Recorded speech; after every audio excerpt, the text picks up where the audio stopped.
नमस्कार,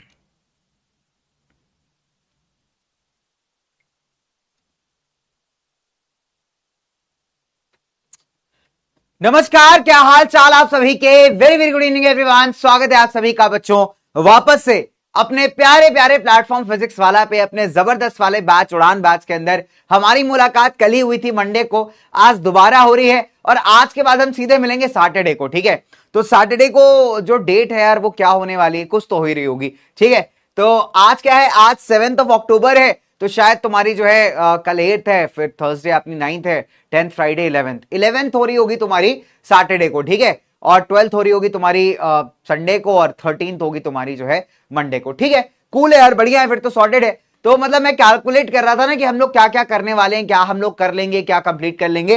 तो तुम्हारे दीपावली से पहले यार, दिवाली जो तुम्हारी है ना 20-21 अक्टूबर वाली, तो भैया तुम्हारी दिवाली से पहले हम लोग खत्म कर चुके होंगे यहाँ पे अपना पॉलिटिकल पार्टीज का चैप्टर भी, और मिनरल्स और एनर्जी रिसोर्सेज वाला चैप्टर भी। ठीक है, तो ये सारे चैप्टर्स जो है बच्चे हम लोग यहाँ पे कंप्लीट कर चुके होंगे। तो हमारे दिवाली से जब तुम वापस आओगे तो बहुत कम टॉपिक्स बचे होंगे करने के लिए। ठीक है, चलिए, तो बेसिकली पॉलिटिकल पार्टीज अपना चैप्टर चल रहा है। कल हमने इसकी पहली क्लास की और आई एम वेरी अमेज्ड, बच्चों ने होमवर्क को बड़ा सीरियसली लिया और बड़े अच्छे अच्छे तरीके से यार मेरे को होमवर्क भेजा है। भाई मैं तो बहुत इंप्रेस्ड हूं, बहुत सारे बच्चों ने इतने अच्छे तरीके से होमवर्क भेजा है, प्रॉपर टैबुलर फॉर्म में नीट एंड क्लीन करके जो है एकदम अपने आंसर्स को लिख के दिया हुआ है। So I am very very impressed यार, बहुत अच्छा लगा देख करके कि आप लोग ना एक अच्छे आंसर्स की तरफ आगे बढ़ रहे हो। अब क्लास की शुरुआत है दोस्तों। क्लास में बच्चे जब तक आ रहे हैं हमारे, ठीक है, तो जब तक हमारे बालक जो है, हमारे बच्चे जो है आ रहे हैं दोस्तों, तब तक क्या करते हैं फटाफट से, तब तक क्या करेंगे फटाफट से कुछ बातें कर लेंगे बच्चों के साथ। ठीक है, तो अटल बिहारी वाजपेयी जी के बारे में आपने सुना होगा, श्री अटल बिहारी वाजपेयी जी, है ना, सुना है ना इनके बारे में, भारत के पूर्व प्रधानमंत्री। अगर मुझसे पूछा जाए कोई एक पॉलिटिशियन बता दीजिए जिसको, या कोई एक ऐसा प्रधानमंत्री बता दीजिए जो आपका फेवरेट है, तो आई विल, मतलब आंख बंद करके मैं एक ही नाम लेने वाला हूं, दैट इज श्री अटल बिहारी वाजपेयी जी। ठीक है, तो बहुत सारे लोग जानते हैं कि Atal Bihari Vajpayee was a fantastic politician, but साथ ही साथ दोस्तों बहुत बेहतरीन कवि भी थे। मतलब उन्होंने बहुत सारी पोएट्रीज लिखी, बहुत सारी कविताएं लिखी हैं, बहुत जबरदस्त कविताएं लिखी, मोटिवेशनल पोएम्स लिखी हैं। तो मैं ऐसे ही पढ़ रहा था तो मेरे को एक ना कविता मतलब उनकी मिल गई, बहुत ही जबरदस्त है कि कदम मिलाकर चलना होगा। ठीक है, अब देखो, अब यहां से जो बच्चा जो है कदम मिला के चलेगा, ऑब्वियस सी बात है वो हर प्रकार की प्रॉब्लम्स को ओवरकम करेगा, है ना। तो कदम मिलाकर चलना होगा, देखने बहुत ही प्यारी लाइन्स है, मजा आएगा तुमको सुन करके कि बाधाएं आती हैं आए, कि बाधाएं आती हैं आए, घिरे प्रलय की घोर घटाएं, पांवों के नीचे अंगारे, सिर पर बरसे यदि ज्वालाएं, निज हाथों में हंसते हंसते आग लगाकर जलना होगा, कदम मिलाकर चलना होगा। हाथ से रुदन में तूफानों में, अगर असंख्यक बलिदानों में, उद्यानों में वीरानों में, अपमानों में सम्मानों में, उन्नत मस्तक उभरा सीना, पीड़ाओं में पलना होगा, कदम मिलाकर चलना होगा। उजियारे में, अंधकार में, कल कहार में, बीच धार में, घोर घृणा में और पूत प्यार में, क्षणिक जीत में, दीर्घ हार में, जीवन के शत शत आकर्षक अरमानों को ढलना होगा और कदम मिलाकर चलना होगा। लाइफ में ना बहुत सारे ट्रबल्स आते हैं, मेरे भी लाइफ में बहुत सारे ट्रबल्स आते हैं, चल रहे हैं जीवन में इस पर। कहते हैं लाइफ में आपका एक ऐसा फेज आता है जब आप बहुत अच्छा फील नहीं करते, आप बहुत मोटिवेटेड फील नहीं करते, है ना। तो वैसा कुछ फेज है मेरे जीवन के अंदर भी। ठीक है, तो बट जब मेरे को कभी भी ऐसा लगता है ना, तो I always look for some people जिन्होंने लाइफ में बहुत कुछ अचीव किया है, हर प्रॉब्लम्स को ओवरकम करके, है ना। तो कुछ ऐसे कवि हैं, कुछ ऐसे पोएट्रीज हैं जो आपको अंदर से ना बहुत मतलब मजबूत, बहुत स्ट्रांग बना देते हैं। ठीक है, कल क्या पता यार, कल किसी ने देखा नहीं है ना, तो आज हमारे साथ है तो मिलते हैं यार, कदम मिला करके चलते हैं, है कि नहीं दोस्त। चलिए, और एक लास्ट लाइन इसकी पढ़ के बताता हूं तुम्हें कि कुछ कांटों से सज्जित जीवन, प्रखर प्यार से वंचित यौवन, नीरवता से मुखरित मधुबन, परहित अपरहित अपना तन मन, जीवन को शत शत आहुति में जलना होगा, गलना होगा, कदम मिलाकर चलना होगा। ठीक है, चलिए, तो भाई साहब कदम मिला के चलते हैं दोस्तों, है ना।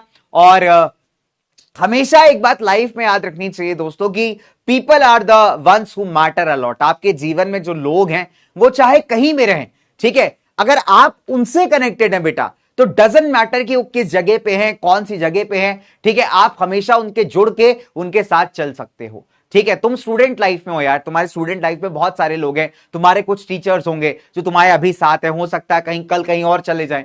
ठीक है, तो बच्चा क्या होता है, बड़ा भटक सा जाता है। तो बच्चा इज लाइक उसको होता है कि यार मैं इस वाले टीचर से पढ़ रहा था, मैं इस वाले गुरुजी से पढ़ रहा था, मेरे को इनका ज्यादा अच्छा समझ आ रहा था, है ना, बट कल को मतलब कोई भी सर्कमस्टांस हो गया, लेट्स से, है ना, गुरुजी जो है आपके पलायन कर लिए कहीं। तो बेस्ट है जीवन में कि आप अपने टीचर्स से, अपने मेंटोर से, अपने दोस्तों से हमेशा कनेक्ट रहिए दोस्तों। जितना साथ चलोगे, जितना एक साथ होके चलोगे, उतना लाइफ में आगे जाओगे, ठीक है। सो ये आप याद रखिएगा। मैं मतलब 2012 से पढ़ा रहा हूं दोस्तों, और आप मानोगे नहीं, आज भी बहुत सारे स्टूडेंट्स हैं उस टाइम के जो मेरे आज भी कनेक्शन में हैं। सो कानपुर छूट गया, कई सारी जगह बदल गई, कंपनीज बदल गई, बट लोग आज भी connected, and that is the best part, है ना। चलिए, और कनेक्शन का ही तो खेल है सारा, नहीं तो पॉलिटिकल पार्टीज कैसे आगे चल पाएंगी दोस्तों। पॉलिटिकल पार्टीज लोगों से कनेक्ट करती है ना। तो जो राजनीतिक दल होते हैं बेटा, वो लोगों से कनेक्ट करते हैं, पीपल से कनेक्ट करते हैं, दैट इज वाई वो सबसे पॉपुलर होते हैं, ठीक है। शायद एक आईएएस ऑफिसर, एक आईपीएस ऑफिसर लोगों से कनेक्ट ना कर पाए, लेकिन एक लोकल विधायक या फिर आपके जो देश का जो मतलब पार्लियामेंट का बंदा है, एमपी है, वो शायद ज्यादा पब्लिक से अच्छा कनेक्ट कर पाए। एंड दैट इज वाई हमारे देश में एजुकेशन को क्राइटेरिया नहीं रखा जाता है एक नेता या मिनिस्टर बनने के लिए, ठीक है। वो इसीलिए नहीं रखा जाता क्योंकि लोगों के साथ जुड़ना, लोगों के साथ कनेक्ट करना बहुत ज्यादा इंपॉर्टेंट होता है, ठीक है। चलिए, तो इसी बात पे बहुत सारे बच्चे आ चुके हैं। चलिए स्टार्ट करते हैं हमारे आज के टॉपिक को। तो नेशनल एंड स्टेट पार्टीज, अब मैं आपको ऑनेस्टली बताता हूं, आज जो मैं आपको पढ़ाऊंगा वो डिटेल में, डेफिनेट सी बात है, आपके पेपर में नहीं आएगा, लेकिन वो कॉम्पिटेंसी बेस्ड के फॉर्म में आपके 1 मार्कर्स में जरूर आएगा और आपको घुमा के लेके जाएगा, ठीक है। सो दैट इज वाई उसको अच्छे से पढ़ना इंपॉर्टेंट है। तो आज हम टाइप्स ऑफ पार्टी सिस्टम दोस्तों, नेशनल पार्टी कैसे बनते हैं, स्टेट पार्टी कैसे बनते हैं, इनके एग्जांपल्स क्या हैं, ये सारी बातें स्टडी करने वाले हैं अपने आज के लेक्चर में, ठीक है। और लास्ट लेक्चर में आपके साथ वीडियो कॉल्स करूंगा और हम चैलेंजेस एंड रिफॉर्म्स को पढ़ेंगे, ठीक है, जो इस चैप्टर का सबसे ज्यादा इंपॉर्टेंट पार्ट है दोस्तों। चलिए अब दोस्त स्टार्ट करते हैं हमारे क्लास का पहला सवाल, पहला क्वेश्चन, क्योंकि आपने लास्ट क्लास में functions of the political party के बारे में पढ़ा था। तो आपको ऑब्वियसली बात है बच्चे, यहां पे देखना है कि भाई इनमें से कौन सा जो है एक पॉलिटिकल पार्टी का फंक्शन नहीं है। Which of the following is not a function of the political party. 4 option है मेरे प्यारे प्यारे बच्चों आपके पास, ठीक है, 4 ऑप्शन है ना। इलेक्शंस कंटेस्ट करना, सरकारें यहां पे चलाना, तीसरा है पॉलिसी प्रोग्राम बनाना, चौथा है कम्युनलिज्म को प्रमोट करना। अब आप बताओ यहां पे यार 30 सेकंड का समय है कि इनमें से कौन सा आपको लगता है पॉलिटिकल पार्टीज का यहां पे बेटा फंक्शन नहीं है। सिंपल सी बात है बच्चे, कॉल का ट्राई हम लास्ट में करेंगे, ठीक है। तुम्हारे पास तो काम धंधा है नहीं, कौनो है कि नहीं। कॉल लगाओ सर, इसको लगाओ सर, मोदी जी कॉल लगा दो सर जी, अमित शाह को कॉल लगा दो, है बेटा। ये जो कॉल लगाओ वाले बालक है ना बेटा, ये आंसर झांक रहे होते पेपर में। ए भैया सुनील तुम बता दो, ए भैया सुनो गुड्डू तुम बता दो आंसर। हम पढ़ के तो आए नहीं, क्योंकि जब सर जी पढ़ा रहे थे तो हम कॉल लगवाने में बिजी थे। तो एक बार हम पढ़ लें, चैप्टर पढ़ लें, लास्ट में लगा के देख लूंगा भाई, सर को कॉल लगा लेंगे, ठीक है। हाँ, तो सर अगर क्लास में होंगे तो नहीं उठाएंगे, क्लास में नहीं होंगे तो ऑब्वियस सी बात है उठा लेंगे। तो सिंपल सी बात, समझे। ये तुम ही होते हो बेटा। है सुनील दिखा दो जरा क्वेश्चन नंबर 2 दिखा दो, है गुड्डू दिखा दे, तुम ही दिखा दो यार पेपर, गजब आदमी हो। करेक्ट आंसर क्या है? करेक्ट आंसर ऑब्वियस सी बात है दोस्तों, पार्टीज कम्युनलिज्म को तो देखो प्रमोट नहीं करती, इनका ऑफिशियल फंक्शन नहीं है। कम्युनलिज्म का मतलब क्या होता है? हमने जेंडर रिलीजन कास्ट पढ़ा था। क्या होता है इसका मतलब? जब आप धर्म के नाम की राजनीति करते हो, जब आप रिलीजन के आधार पे, रिलीजन के नाम पे आप लोगों से वोट्स मांगते हो, उनसे सपोर्ट मांगते हो, उसे कहा जाता है कम्युनलिज्म, ठीक है। तो वो ऑब्वियस सी बात है, अगर आप देखोगे पार्टीज का फंक्शन नहीं है, पार्टीज का फंक्शन नहीं है, ऑफिशियल फंक्शन नहीं है। तो ऑप्शन नंबर डी के साथ जाएंगे दोस्तों, ऑप्शन नंबर डी है। एंड क्या बात है, क्या बात है भाई, 90% बच्चों ने क्वेश्चन सही किया हुआ है, दैट्स नाइस। आयुष, सादगी, फ्री फायर, राय स्टार, उड़ान, है ना, हमारे पास बच्चा है, हमारे पास क्या बात है, सुप्रवत, अधिराज, रितिका, अंकुश, बहुत बढ़िया बच्चों। तो बहुत सारे बच्चों ने क्वेश्चन काफी बढ़िया किए, काफी सॉलिड किए हुए हैं, ठीक है। चलिए, तो दोस्तों जब हम पॉलिटिकल पार्टीज की बात करते हैं तो हमने कल वाली क्लास में पढ़ा था कि हमारे जो रिप्रेजेंटेटिव डेमोक्रेसीज होते हैं या इनडायरेक्ट डेमोक्रेसी, है ना, जिसका मतलब यह है कि जहां पे जनता अपना रिप्रेजेंटेटिव चूज करती है अपने बिहाफ पे डिसीजंस लेने के लिए, ऐसे देशों में आप देखोगे कि पॉलिटिकल पार्टी जरूर एग्जिस्ट करती है, ठीक है। क्या है एक पॉलिटिकल पार्टी दोस्तों? एक पॉलिटिकल पार्टी एक लोगों का ग्रुप है जिनका काम है यहां पे चुनाव लड़ना, यानी इलेक्शंस को कंटेस्ट करना, और साथ ही साथ कंटेस्ट करने के बाद जीत करके पॉलिटिकल पावर को होल्ड करना। So what is a political party? Group of members जिनका ऑब्जेक्टिव क्या है? चुनाव लड़ करके पॉलिटिकल पावर को होल्ड करना।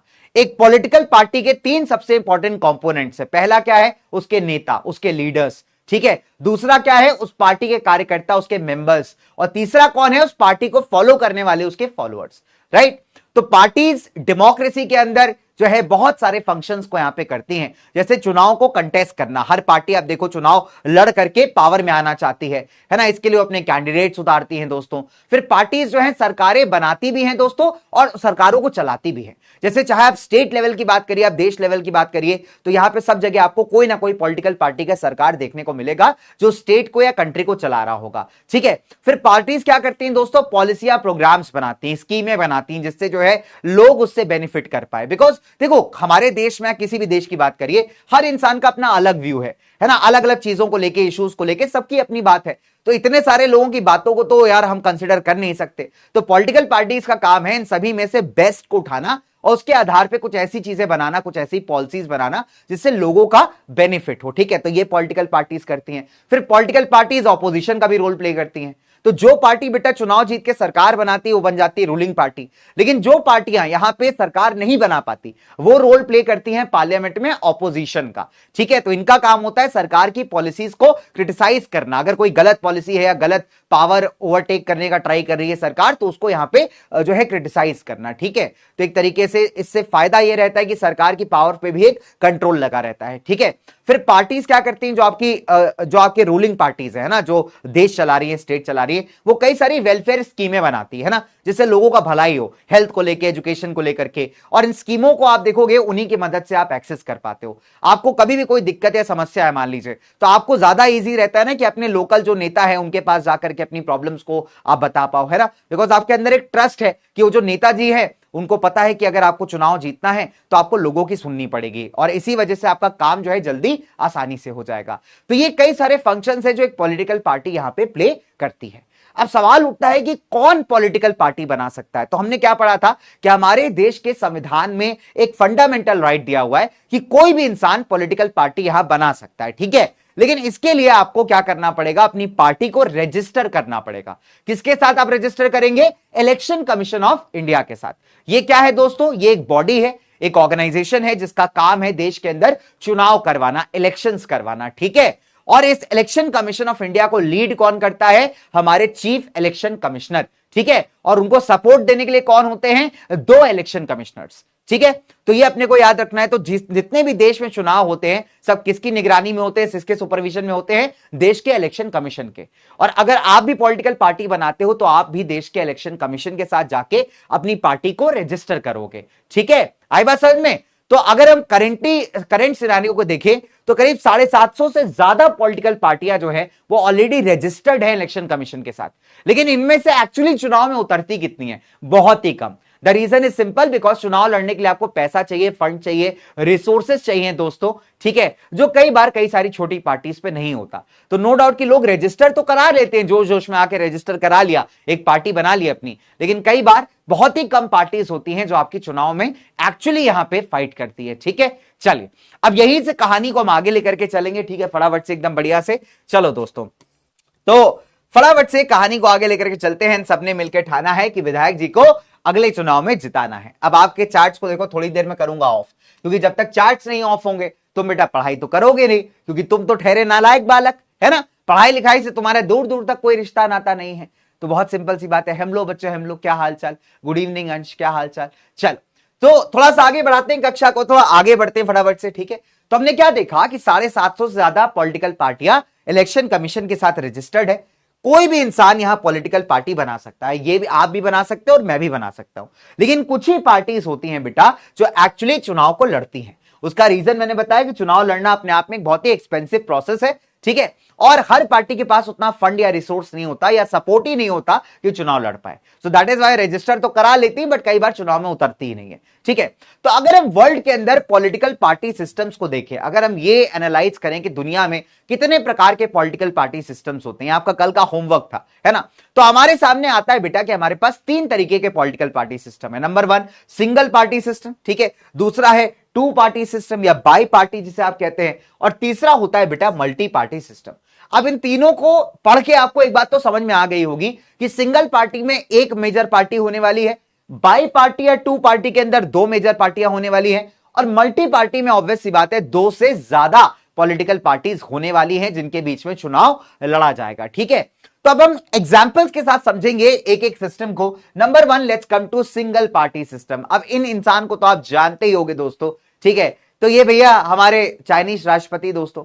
अब चाइना का ये जो पार्लियामेंट आपको पीछे दिखाई दे रहा है, इसे कहा जाता है चाइनीज भाषा में क्वांगो रेनमिन दाइबाओ दाहुई। क्या बोलते हैं इसको हम लोग?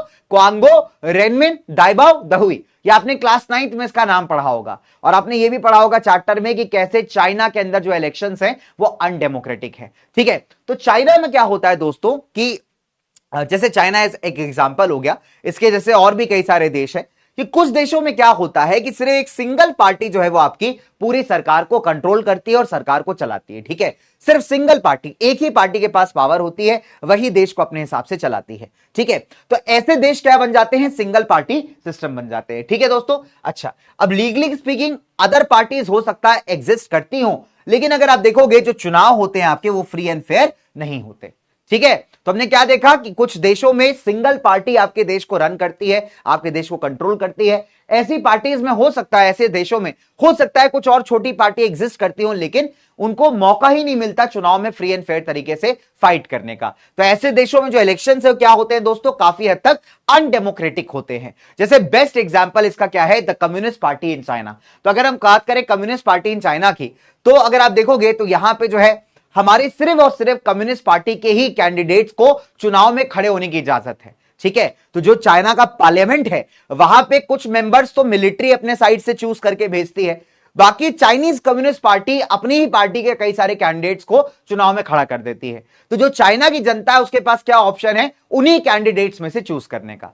तो चाहे वो किसी को भी चूज करो कोई खास फर्क नहीं पड़ता, बिकॉज अल्टीमेटली पावर किसके हाथ में है? चाइनीज कम्युनिस्ट पार्टी के हाथ में। ठीक है, हो सकता है कि चाइनीज कम्युनिस्ट पार्टी से रिलेटेड कुछ और 2-3 छोटी पार्टियां हो, बट उनका भी कोई रेलेवेंस नहीं, क्योंकि अल्टीमेटली पावर किसके हाथ में रहने वाली है? चाइनीज कम्युनिस्ट पार्टी के हाथ में। तो ऐसे देश कहलाते हैं वन पार्टी सिस्टम्स, और जो चुनाव होते हैं इन देशों में बेटा ये होते हैं अनडेमोक्रेटिक।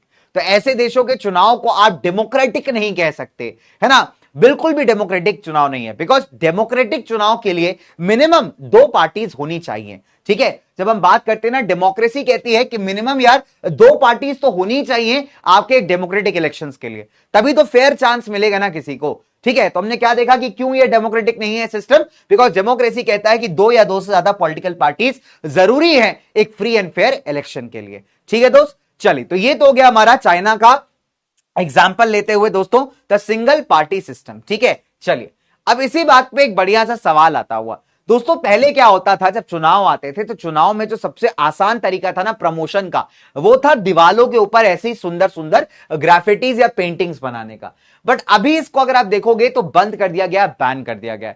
तो आपसे एक पिक्चर बेस्ड क्वेश्चन पूछ सकता है कि बताइए वो कौन सा संगठन या आपका ऑर्गेनाइजेशन है जिसने ये वॉल राइटिंग्स एंड पेंटिंग्स को बैन कर दिया। ठीक है, 30 सेकंड का समय आपके पास, बहुत ही सिंपल सा क्वेश्चन है। Ruling party, party in opposition, election commission या फिर म्युनिसिपल कॉर्पोरेशन। चलिए, तो चुनाव के दौरान कौन सा ऐसा संस्था है जिसने वॉल राइटिंग्स या वॉल पेंटिंग्स को यहां पे एक तरीके से बैन कर दिया, ऑफिशियली बैन कर दिया? फटाफट से बच्चे बताएंगे जल्दी से। क्या हो रहा है भाई, पीछे से ऐसे पूंछ उठी हुई है क्या मेरी? ठीक है, चलो कोई नहीं, उठी भी है तो चलेगा, है ना। चलो सभी बच्चे फटाफट से आंसर करेंगे, जल्दी से आंसर करेंगे दोस्तों। हाँ जी भाई, चलिए, फिर हम आ जाएंगे कहां पे? हम आ जाएंगे 2 पार्टी सिस्टम या बाई पार्टी सिस्टम पे। ठीक है, कि 2 पार्टी या बाई पार्टी सिस्टम क्या होता है। ठीक, डन, आई बात समझ में? चलिए, तो सभी बच्चों ने आई गेस यहां पे सवाल कर लिया होगा। बहुत ही सिंपल सा प्यारा सा क्वेश्चन था कि बताइए यार किसने यहां पे बैन कर दिया है पार्टीज को, है ना, writings by the parties during elections. Very simple question बच्चों, बहुत ही सिंपल आसान सा सवाल है। ठीक है, रूलिंग पार्टी ने, पार्टीज इन ऑपोजिशन ने। तो हमें पता है कि चुनाव को कंडक्ट करवाने का जिम्मेदारी किसका है दोस्तों? इलेक्शन कमीशन ऑफ इंडिया का, ईसीआई का। ठीक है, तो ऑब्वियस सी बात है चुनाव से रिगार्डिंग जो रूल्स एंड रेगुलेशन है वो कौन बनाएगा? डेफिनेट सी बात है इलेक्शन कमीशन ही बनाने वाला है। ठीक है, तो इलेक्शन कमीशन के साथ हम लोग जाएंगे, यानी option number C is the correct answer. क्या बात है, 65% बच्चों ने क्वेश्चन सही किया हुआ है। कुछ बच्चे कह रहे हैं सर म्यूनिसिपल कॉर्पोरेशन, नहीं भैया, नगर निगम मना नहीं करेगी। ठीक है, चुनाव रिलेटेड बात को नगर निगम क्या ही करेगी मना करके। ठीक है, तो चुनाव रिलेटेड जितने भी रूल्स एंड रेगुलेशंस हैं बेटा, ये कौन करेगा? ये करेगी आपकी इलेक्शन कमीशन। ठीक है, तो करेक्ट आंसर बच्चों यहां पे ऑप्शन नंबर सी है। बहुत अच्छी बात है, निश्चय भैया हमारे साथ, आयुष, ऋतिका, ध्रुव, आशीर्वाद, अभिनव, क्या बात है, बहुत बढ़िया बढ़िया बच्चे हमारे। ठीक है, चलो, तो अभी तक हमने क्या पढ़ा कि जो सिंगल पार्टी सिस्टम होता है बेटा, वो क्या होता है? बहुत ही अनडेमोक्रेटिक होता है ना, क्योंकि एक ही पार्टी आपके देश को कंट्रोल कर रही है, अपनी सरकार कंट्रोल कर रही है। ठीक है, और हो सकता है छोटी पार्टीज अगर एग्जिस्ट भी करती हूं तो उन्हें कभी मौका ही नहीं मिलता चुनाव के अंदर फ्री एंड फेयर तरीके से फाइट करने का। So China is the best example of this, कि चाइना में जो चाइनीज कम्युनिस्ट पार्टी है वही पूरा देश चलाती है, जितने भी कैंडिडेट चुनाव में उतरते हैं वो उसी के होते हैं। ठीक है, सिंपल है सर। और कुछ लोग ऐसे होते हैं जिनको मिलिट्री जो है अपॉइंट करके वहां के पार्लियामेंट में भेजती है। तो इस तरीके से चाइना का जो इलेक्शन है वो बिल्कुल ही नॉन डेमोक्रेटिक इलेक्शन है, तो वहां पे लोगों का वोट देना या ना देना बराबर ही है, क्योंकि अल्टीमेटली सरकार किसकी बनेगी? सिर्फ और सिर्फ चाइनीज कम्युनिस्ट पार्टी की। उन्हीं के लोग जो है आपस में पोजीशन चेंज करते रहेंगे, बस दैट्स ऑल। ठीक है, आई बात समझ में? क्योंकि यहाँ पे वोटर के पास चाइना में कोई रियल चॉइस नहीं है, उसके पास ऑल्टरनेटिव है ही नहीं कि किसी और पार्टी को वोट कर पाए। ठीक है, चलिए अब आ जाते हैं हम टू पार्टी सिस्टम पे। इसको आप कई बार ना बाई पार्टी सिस्टम भी कहते हो। आप क्या कहते हो उसको? कई बार इसको आप बाई पार्टी भी कहते हो। बाई का मतलब ही टू होता है। ठीक है, तो आपके सामने अगर ये शब्द आ जाए, बाई पार्टी आ जाए बेटा, तो भी आप परेशान मत होइएगा, इसका मतलब भी टू ही होता है। बाई मतलब टू, ट्राई मतलब जो है थ्री, यूनी का मतलब है सिंगल वन। तो ये छोटे छोटे प्रीफिक्सेस हैं, थोड़े से याद रखा करो। ठीक है, चलिए तो लेट्स टॉक अबाउट कि ये सिस्टम में आखिरकार है क्या, क्या इसको स्पेशल बनाता है। तो देखो बहुत सिंपल सा लॉजिक है, जहां पे ऑब्वियस सी बात है टू पार्टी लिख दिया गया, तो हमें क्लियर हो जाना चाहिए कि देश के अंदर दो बड़ी पार्टियां हैं और इन्हीं के बीच में जो है पावर चेंज हो रही है। कभी इस पार्टी की सरकार बन जा रही, कभी दूसरे वाली बन जा रही है। ठीक है, तो हमने क्या देखा कि टाइप ऑफ सिस्टम जहां पे पॉलिटिकल पावर किसके बीच में बदलती रहती है? दो मेजर पॉलिटिकल पार्टीज के। ठीक है, हो सकता है कि बाकी छोटी पार्टियां यहां पे एग्जिस्ट करती हो सकता है चुनाव भी लड़ती हो, कुछ सीटें जीत जाती हो, लेकिन सरकार नहीं बना पाती। ठीक है, सरकार बना पा रही होती तब हम कहते हैं कि हाँ यार इस पार्टी का भी थोड़ा दम है। तो हमने क्या देखा कि ऐसे केसेस में क्या होता है कि हो सकता है कुछ छोटी पार्टीज एग्जिस्ट करती हो, थोड़ी बहुत सीटें जीत जाती हो, एक दो सीटें, लेकिन सरकार फॉर्म नहीं कर पाती। सरकार फॉर्म किसके द्वारा की जाती है? कोई भी दो बड़ी पार्टीज के द्वारा जो उस देश के अंदर चलती होंगी। ठीक है, वेरी सिंपल। अब देखोगे मेजॉरिटी ऑफ सीट्स कौन जीतता है बेटा? यही दोनों पार्टीज में से कोई जीतता है। अब जैसे यूके के अंदर आप देखिए, यूके में हमारे पास दो पार्टियां, एक लेबर पार्टी है दोस्तों, है ना, और एक कंजर्वेटिव पार्टी, और ये बहुत पुरानी पार्टियां, आज की नहीं है। ठीक है, तो ये जिनकी मैं बात कर रहा हूं ना बेटा, ये बहुत ज्यादा पुरानी पार्टीज हैं, दे आर नॉट आज की पार्टी। ठीक है, तो अगर आप यूके का एग्जांपल लीजिए, यूनाइटेड किंगडम का, तो यूनाइटेड किंगडम में आप देखोगे तो एक तो अपनी लेबर पार्टी है। ठीक है, एक तो अपनी लेबर पार्टी है दोस्तों, जो भारत में बड़े फेवर में रहती थी हमेशा। ठीक है, और दूसरी हमारी कंजर्वेटिव पार्टी है, ये आजादी से पहले भारत के बड़े अगेंस्ट रहती थी दोस्तों। ठीक है, तो हमारी किस्मत अच्छी थी कि वर्ल्ड वॉर 2 के बाद कंजर्वेटिव हार गए थे और लेबर्स को मौका मिल गया था सरकार बनाने का। उसी के बाद से इंडिया की आजादी का प्रोसेस जो है वो थोड़ा फास्ट हो गया था। ठीक है, तो अगर आप यूके या यूएस का एग्जांपल लीजिए, जैसे यूएस में दो पार्टी है, Democratic Party, Republican Party. UK में भी दो major party, Labour Party, Conservative Party. तो अगर आप देखोगे कई 100 सालों से जो है पावर इन्हीं दो पार्टीज के बीच में चेंज होता आ रहा है। दैट मींस कभी मान लीजिए डेमोक्रेटिक पार्टी का बंदा बन जाता है राष्ट्रपति, कभी रिपब्लिकन का बन जाता है, ऐसे कभी लेबर पार्टी की सरकार बन जाती है, कई कंजर्वेटिव की बन जाती है। अब नो डाउट कि यूएस और यूके दोनों के अंदर और भी छोटी पार्टियां एग्जिस्ट करती हैं, लेकिन उनको कभी मौका ही नहीं मिलता सरकार बनाने का। तो एक आध सीट वो लोग जीत जाते हैं, लेकिन वो लोग कभी अच्छा परफॉर्म नहीं कर पाते। तो डोमिनेट कौन कर रहा है? डोमिनेट दो ही पार्टीज कर रही हैं। अगर हम यूएस और यूके के एग्जांपल में देखें तो यहां पे जो दो ये पुरानी बड़ी पार्टियां हैं, यही पॉलिटिक्स को डोमिनेट कर रही हैं। तो देश कहीं ना कहीं अगर आप देखोगे इन्हीं के हिसाब से चल रहा है।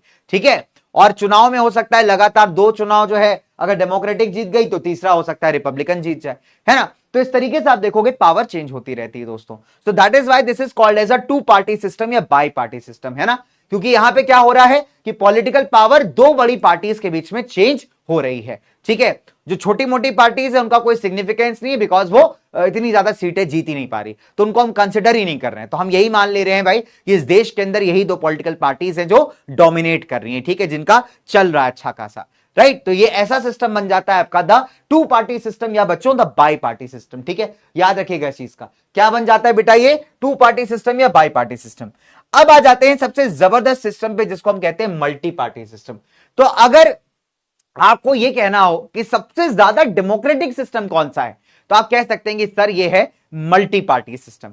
दोस्तों जैसे मल्टीपल चॉइस क्वेश्चंस होते हैं आपके पास, है ना, मल्टीपल चॉइस क्वेश्चंस, तो वहां पे आपके पास ना 4 ऑप्शंस होते हैं, होते कि नहीं होते, हम लोग खुद पोल्स करते हैं तो एमसीक्यू अपने पास 4 ऑप्शंस होते हैं, तो दैट मींस आपके पास चूज करने के लिए काफी होता है ना। ऐसे अगर आप कभी शादी में जाओ तो शादी में आपको देखोगे आपको वैरायटी ऑफ खाना होता है, तो शादी वाला खाना इसीलिए अपने को बहुत पसंद आता है, क्यों भैया, बिकॉज वहां वैरायटी होती है यार, गोलगप्पे होते हैं खाने के लिए, स्टार्टर्स होते हैं, पनीर टिक्का, सोया चाप, आय हाय मजे आ जाते हैं ना, और स्प्रिंग रोल और पता नहीं क्या क्या, इजंट इट। फिर अपना मेन कोर्स होता है, उसमें 5 तरीके का सब्जी होता है, पूड़ी होता है, नान होता है, लच्छा पराठा, चावल आवल सब कुछ होता है कि नहीं। तो the point is very simple कि जितनी वैरायटी एक इंसान को मिलती है ना, इंसान उतना सेटिस्फाइड रहता है, इंसान के पास चूज करने के लिए होता है कि नहीं दोस्तों।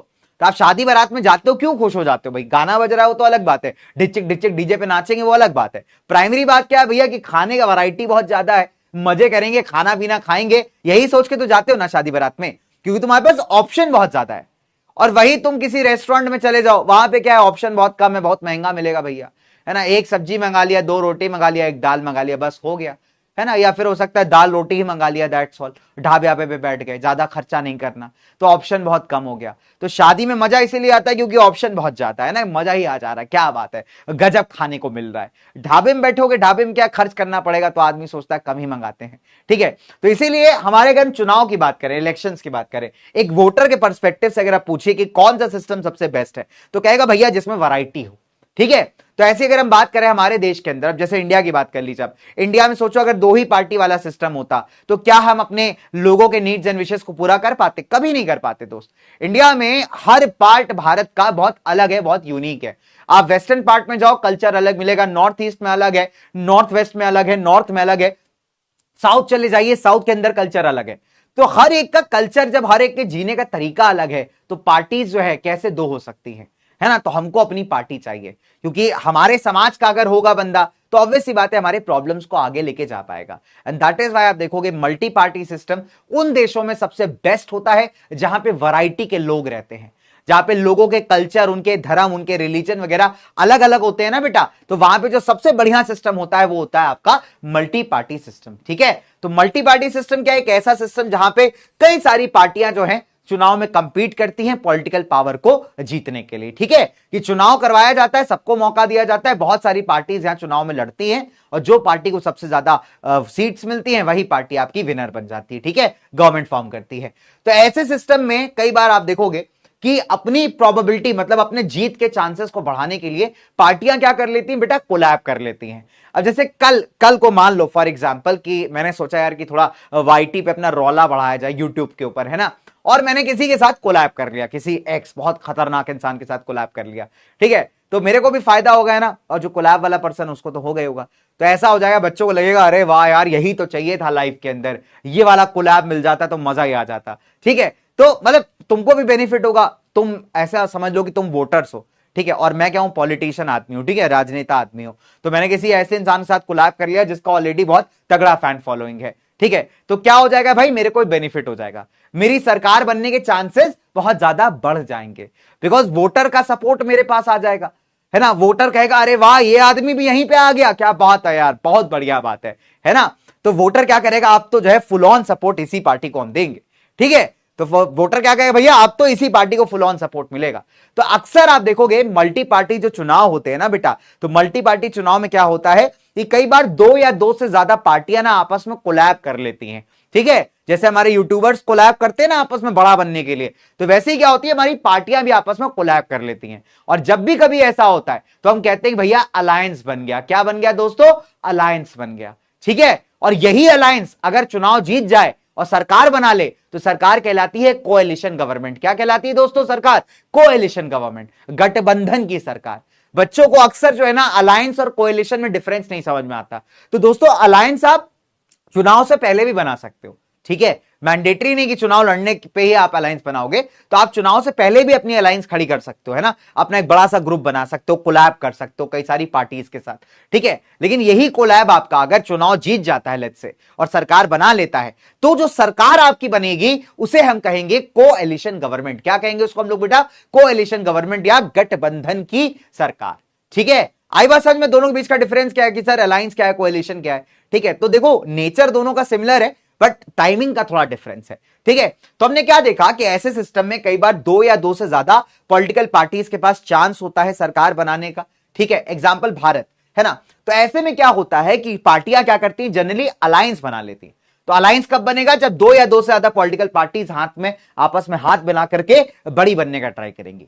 तो अलायंस कुछ और नहीं है, सिंपल भाषा में पॉलिटिकल पार्टीज का कोलैब है। अब जैसे करंट आप देखो इंडिया में जो है दो अलायंसेस आपको दिखते हैं, एक आपका एनडीए अलायंस जो देश चला रहा है, नेशनल डेमोक्रेटिक अलायंस, ठीक है, और एक हमारा इंडिया अलायंस है। बड़ा सिमिलर सा नाम है ना, एक एनडीए अलायंस है, एनडीए बच्चों, नेशनल डेमोक्रेटिक अलायंस, और एक क्या है बच्चों? इंडिया अलायंस है। तो इंडिया अलायंस में कौन कौन आ जा रहा है आपका? आम आदमी पार्टी भी है, कांग्रेस भी है, तृणमूल कांग्रेस भी है ना। तो सभी लोग जो है मिलकर के अलायंस बनाए हुए हैं। और जो चुनाव लड़ा था इस बार का, जो हमारा जनरल इलेक्शंस हुए थे ना, तो उस चुनाव में भी अगर आप देखोगे तो एज इंडिया अलायंस ये लोग जो है फाइट किए थे इलेक्शन, लेकिन उसके बाद भी हार गए भैया, है ना। मोदी जी कह रहे हैं रौला है मित्र, बदमाशी नहीं चलेगी यहाँ पे, है मोदी जी कह रहे हैं मित्रों रौला है मेरा, है कि नहीं? वो तो बात सही है ना। तो फॉलोइंग अगर आप देखोगे बहुत अलग है। जैसे तुम्हें देखो, मैं तुम्हें पार्टी बताता हूं, ठीक है। तो अगर हम इंडिया अलायंस की पार्टी देखें ना, इंडिया अलायंस की पार्टी तो बहुत सारी इंडिया अलायंस, ठीक है। तो इंडिया अलायंस के अगर हम पार्टीज को यहां पे ध्यान में दे, ठीक है, तो भाई बहुत ही मतलब आप ये मान लीजिए मल्टी पार्टी की अलायंस है, ठीक है। और बहुत सारी जो है आप कह सकते हो इसके अंदर मतलब एक तरीके से पार्टीज जो है मेजर पार्टीज है आपकी इसका पार्ट है, ठीक है। तो मैंने आपको बताया था ना, कांग्रेस है, आम आदमी पार्टी है, तृणमूल है, बहुत सारी है, ठीक है। तो ये सभी पार्टीज को मिला के क्या बना हुआ है देश के अंदर? इंडिया अलायंस बना हुआ है। और इसी के ऑपोजिट में जो अपनी मोदी जी वाला है दोस्तों, तो मोदी जी वाले को हम कहते हैं NDA alliance, national democratic alliance. ये भी बहुत पुराना है, आज का नहीं, बहुत पुराना है, ठीक है। तो इसमें मेजर पार्टी बीजेपी है, ठीक है। तो हमने क्या देखा कि मल्टी पार्टी सिस्टम्स में दो से ज्यादा पार्टियां आपस में चुनाव में उतरती हैं, चुनाव फाइट करती हैं और पॉलिटिकल पावर को होल्ड करना चाहती हैं। तो ऐसे केसेस में अगर आप देखोगे तो कई बार देखा गया है कि बड़ा बनने के लिए, कि हम लोग बड़े बन जाएं, बड़ा बनने के लिए पार्टियां क्या करती हैं दोस्तों? अलायंस बना लेती हैं, ठीक है। मतलब कई सारी पार्टीज आपस में कोलैब कर लेती हैं, ठीक है, कि चुनाव से पहले कोलैब करके हम बड़ा सा ग्रुप बना लेते हैं अपना, और यही ग्रुप अगर चुनाव जीत जाता है तो सरकार जो बनती है कहलाती है कोएलिशन की गवर्नमेंट, ठीक है। बस इतनी सी बात है। अब जैसे 2004 में इंडिया में आप देखोगे, एक तो अपने पास एनडीए अलायंस था, नेशनल डेमोक्रेटिक अलायंस, और उसके अलावा हमारे पास यूपीए अलायंस था, जिसमें कांग्रेस अगर आप देखोगे तो डोमिनेटिंग पार्टी थी, ठीक है। तो यूपीए का फुल फॉर्म होता है यूनाइटेड प्रोग्रेसिव अलायंस, ठीक है। बहुत ही सिंपल सा लॉजिक है। तो 2004 का चुनाव कौन जीता था? 2004 का चुनाव जीती थी बेटा यूपीए, ठीक है। तो 2004 से 2014 तक यूपीए ने ही रूल किया है, ठीक है। तो उसके अंदर Congress was the main party. फिर 2014 में कौन आया? मोदी जी आ गए भैया। तो मोदी जी वाला जो बीजेपी का पार्टी है वो किसका पार्ट था? इसी एनडीए का पार्ट, और आज भी इसी का पार्ट है दोस्तों, ठीक है। तो ये आप याद रखिएगा। तो राजनीति देखिए यहां से थोड़ा इंटरेस्टिंग हो जाती है, मजेदार हो जाती है, राइट। तो ये क्या है हमारी? ये है हमारी मल्टी पार्टी अलायंस। चल, तो हमने क्या देखा कि अगर अलायंस है चुनाव जीत जाओ, सरकार बना ले, तो सरकार क्या कहलाएगी? कोएलिशन या गठबंधन की सरकार कहलाएगी, ठीक है। सो कोएलिशन गवर्नमेंट का मतलब होता है गवर्नमेंट फॉर्म्ड बाय टू या मोर पॉलिटिकल पार्टीज, ठीक है। चलिए, तो ये तो हो गया भैया कोएलिशन की सरकार। अब कई बार एक सवाल आता है, एक क्वेश्चन आता है बच्चों, यहां पे पूछा जाता है कि बताइए कौन सा, ये 3 नंबर का सवाल आ जाता है 3 मार्क्स का, कि बताइए कौन सा पॉलिटिकल पार्टी सिस्टम जो है वो बेस्ट है। अब आपके मन में भी सवाल आ ही रहा होगा ना कि सर एक डाउट है हमारा कि आपने तीनों पॉलिटिकल पार्टी सिस्टम पढ़ा दिए, सिंगल पार्टी पढ़ा दिया, 2 पार्टी पढ़ा दिया, मल्टी पार्टी पढ़ा दिया। अब आप ये बताइए कि देश के लिए कौन सा बेस्ट है। तो देखो ये बहुत सिंपल सा लॉजिक है, ये हम अपने हिसाब से डिसाइड नहीं करते। कोई भी देश को कौन सा पॉलिटिकल पार्टी सिस्टम लगेगा, है ना, या वहां पे कौन सा वर्क करेगा, वो देश का डेमोग्राफिक डिसाइड करता है। मतलब देश की जो जनता है वो किस प्रकार के तरीके से रहती है, मतलब उसका क्या कल्चर है, क्या उसका रिलीजन है, क्या क्या चीजें हम फॉलो करती है, ये काफी हद तक मैटर करता है देश के अंदर पार्टी सिस्टम को डिसाइड करने में। सो कोई भी देश के पास ऐसा ऑप्शन नहीं होता कि नहीं यही वाला पार्टी सिस्टम रहेगा, ठीक है। जैसे इंडिया में अगर आप देखो, इंडिया में हम सिंगल पार्टी सिस्टम लगा ही नहीं सकते। क्यों नहीं लगा सकते? क्योंकि देश के अंदर आप देखो ना, हर पार्ट ऑफ इंडिया में there is a huge variety. चाहे कल्चर की बात करिए, खाने पीने की बात करिए, रहने की बात करिए, कपड़ों की बात करिए, हर चीज में वैरायटी है। और ऑब्वियस सी बात है, जो अगर एक पार्टी देश चलाएगी तो उसको थोड़ी पता है कि यार साउथ वालों को क्या चाहिए, ईस्ट वालों को क्या चाहिए, उसके लिए तो बहुत डिफिकल्ट हो जाएगा, इजंट इट? तो दैट इज व्हाई इंडिया के लिए बेस्ट है मल्टी पार्टी सिस्टम, कि जो लोकल एरियाज हैं उनकी भी कई सारी पॉलिटिकल पार्टीज जो हैं दोस्तों, उनको भी मौका मिलता है चुनाव लड़ने का, पावर में आने का और अपने लोगों के लिए लॉज एंड कानून बनाने का, इजंट इट? तो कौन सा पार्टी सिस्टम गुड है बच्चों, ये ऑब्वियस सी बात है कोई देश चूज नहीं कर सकता, ये आपको समझना पड़ेगा, ठीक है। So party system is something that country can not choose, जो देश ऐसा नहीं कि अपने हिसाब से चूज कर ले, ठीक है। पार्टी सिस्टम किस बेसिस पे डिपेंड करता है कि आपके पॉलिटिक्स का इतिहास कैसा रहा है, पुराने जमाने में कैसी राजनीति रही है। दूसरी इंपॉर्टेंट बात कि आपके समाज में डाइवर्सिटी कैसी है, किस टाइप के लोग रहते हैं, क्या कल्चर फॉलो करते हैं, क्या रिलीजन फॉलो करते हैं। तीसरी बात, आपके समाज का जो नेचर है वो कैसा है दोस्तों, किस प्रकार का आपका सोसाइटी है, ठीक है। तो ये सारी बातें ना अगर आप देखोगे बहुत ज्यादा मैटर करती हैं जब आप पार्टी सिस्टम को डिसाइड करते हो, ठीक है। तो कोई कंट्री के पास ऐसा ऑप्शन नहीं होता कि चल ये वाला पार्टी सिस्टम लगा लेते हैं। तो कौन सा पार्टी सिस्टम वर्क करेगा ये डिपेंड करता है आपके इतिहास पे, आपके सोशल कल्चरल डाइवर्सिटी के ऊपर, ठीक है। जैसे फॉर एग्जांपल भारत में हम मल्टी पार्टी सिस्टम क्यों फॉलो करते हैं? बिकॉज सिंपल है कि इंडिया का जो कल्चरल डाइवर्सिटी है बहुत विशाल है, वो बहुत ज्यादा लार्ज है, और ऐसे लार्ज डाइवर्सिटी को हैंडल करने के लिए आपको बहुत सारी पॉलिटिकल पार्टीज चाहिए, है ना। ऑब्वियस सी बात है, नहीं होंगी इतनी सारी पॉलिटिकल पार्टीज तो काफी सारे लोग पीछे छूट जाएंगे, इजंट इट? जैसे अगर आप देखो इंडिया में, इंडिया का पॉलिटिकल इतिहास देखिए, इंडिया को ब्रिटिशर्स गवर्न करते थे। ब्रिटिश से पहले हमारे देश में जो है राजा महाराजा हुआ करते थे, तो राजा महाराजा का अपना राजपाट था, सबका अपना किंगडम था।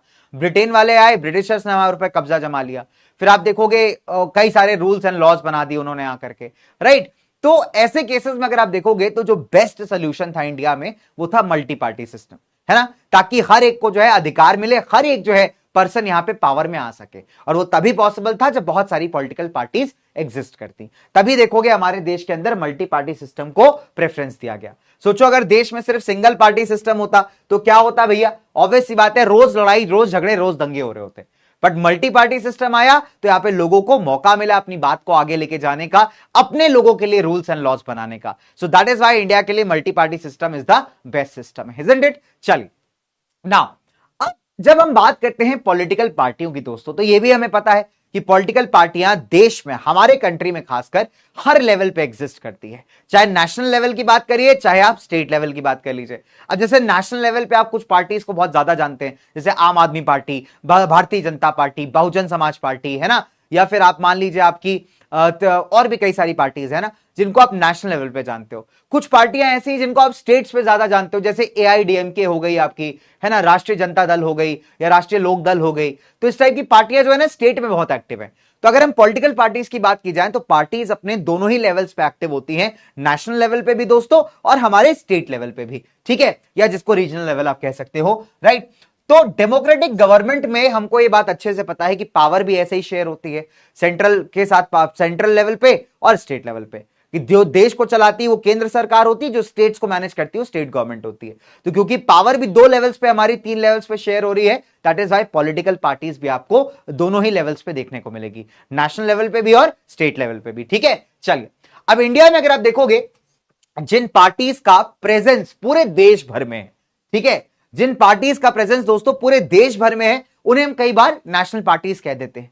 हालांकि उसका एक क्राइटेरिया है, इलेक्शन कमीशन ने क्राइटेरिया दिया है कि नेशनल पार्टी बनने के लिए आपको इतना करना पड़ेगा। बट इन जनरल अगर आम आदमी की भाषा में आपको समझाऊं तो जिन पार्टीज को आप पूरे देश भर में देखते हो, इनका नाम पूरे देश में चल रहा है, पूरे कंट्री में चल रहा है, उनको हम जनरली मान लेते हैं कि पार्टियां नेशनल लेवल पे काम करती हैं। कुछ पार्टीज ऐसी होती हैं जो एक पर्टिकुलर रीजन में, एक पर्टिकुलर एरिया में बहुत डोमिनेट करती हैं। जैसे आप साउथ चले जाइए भाई, तमिलनाडु, केरला, वहां की रीजनल पार्टियां बड़ी पॉपुलर है। आप तमिलनाडु जाइए, आप केरला जाइए भाई, यहां पे बीजेपी, कांग्रेस, इन सबको जीतना बड़ा मुश्किल हो जाता है, ठीक है, बिकॉज वहां के जो लोकल पार्टियां हैं, रीजनल पार्टियां हैं, उनको लोग ज्यादा ट्रस्ट करते हैं। तो ऐसी पार्टीज को अगर हम देखोगे बच्चे कई बार रीजनल पार्टीज का टैग दे देते हैं, ठीक है। चलिए, अब सवाल उठता है यहां पे कि अगर आपको बेटा क्या करना है, आपको यहां पे बनना है एक बढ़िया पार्टी, एक जबरदस्त पार्टी की, इसका मतलब थोड़ा है ना रिकग्निशन हो, तो आपको क्या करना पड़ेगा। ठीक है, तो मैंने आपको स्टार्टिंग में बता दिया था कि भाई कि इंडिया में पॉलिटिकल पार्टी बनाना ईजी है, आप भी बना सकते हो, लेकिन आपको इलेक्शन कमीशन के साथ रजिस्टर करना मैंडेटरी है, इजंट इट।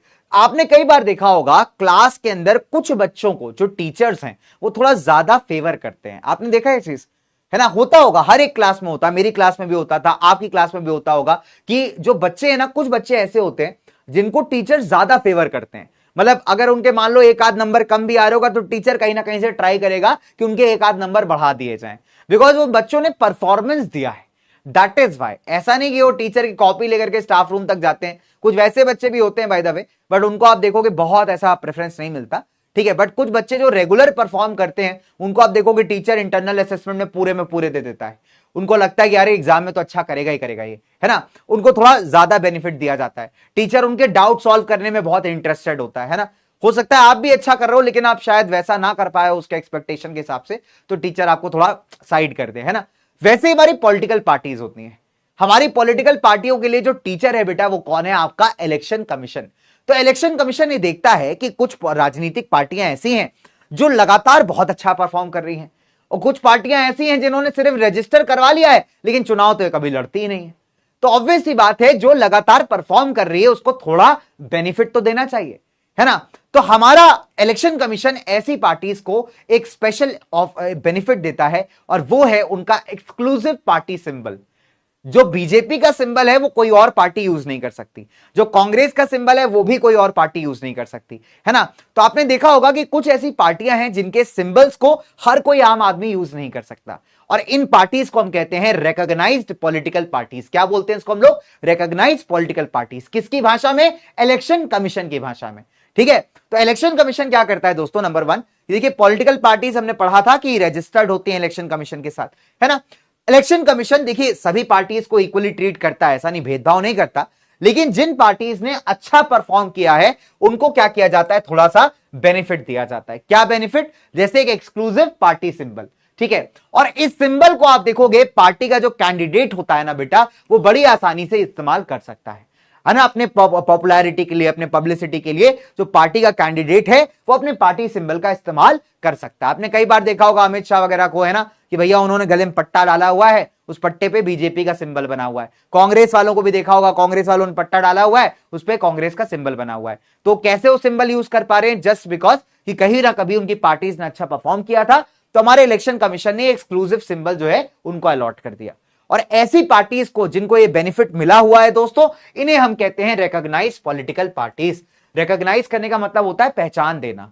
ठीक है, तो इन पार्टीज की अपनी एक पहचान है बिकॉज इन्होंने परफॉर्म करके दिखाया है। ठीक है, और ये पहचान कौन दिया है इनको बेटा, इलेक्शन कमीशन ऑफ इंडिया। ठीक है, तो ऐसी पार्टीज को हम कई बार कहते हैं रिकॉग्नाइज्ड पॉलिटिकल पार्टीज। क्या बोलते हैं इनको हम लोग, रिकॉग्नाइज्ड पॉलिटिकल पार्टीज। ये क्वेश्चन आपको हो सकता है कि 1 मार्कर में पूछ ले कई बार। ठीक है, तो आपको 1 मार्कर के अंदर जो है हो सकता है सवाल पूछ ले। ठीक है, चलिए, तो आप याद रखिएगा कि रिकॉग्नाइज पॉलिटिकल पार्टीज वो होती हैं जिन्हें इलेक्शन कमीशन ने रिकॉग्नाइज किया होता है, उनको एक बेनिफिट मिलता है उनके एक्सक्लूसिव पार्टी सिंबल का, कि जो उनका सिंबल, उनका जो चुनाव चिन्ह है वो कोई और पार्टी यूज नहीं कर सकती। ऐसा क्यों किया गया है, जस्ट बिकॉज उनकी परफॉर्मेंस अच्छी रही है पुराने over the period of time. ठीक है, तो उनको इलेक्शन कमीशन ने एक रिवॉर्ड दिया, एक बेनिफिट दिया है। ठीक है, वो इलेक्शन कमीशन नो डाउट सबको इक्वली ट्रीट करता है, लेकिन कुछ को जो है थोड़ा सा रिवॉर्ड दे देता है, बेनिफिट दे देता है उनके परफॉर्मेंस के लिए। ठीक है, तो ऐसी पार्टीज बन जाती है अपनी recognised political parties. Is that clear my dear. चलिए, अब इसी बात पे आ जाते हैं दोस्तों, यहां पे फटाफट से एक हमारे क्वेश्चन पे, और ये क्वेश्चन देखते हैं कितना बच्चा सॉल्व कर पाता है। तो ये क्वेश्चन जस्ट अपने रीसेंट टॉपिक से है दोस्तों, बिल्कुल रीसेंट टॉपिक से, बहुत ही प्यारा क्वेश्चन है कि what does the Election Commission provide to recognise political parties. Recognise political parties को इलेक्शन कमीशन बच्चों क्या प्रोवाइड करता है, फटाफट से आंसर देंगे सही बच्चे। यहां पे 30 सेकंड्स का समय है, your time was starts now. चलो, तो बहुत ही सिंपल सा प्यारा सा क्वेश्चन है, सभी बच्चे आएगा इस आंसर कर सकते हैं। हमारा जूता जापानी, खुल गया फीता हिंदुस्तानी। चलो, फीता खुल गया भैया जूते का। ठीक है, जूते का फीता समझते हो ना, शू का लेस।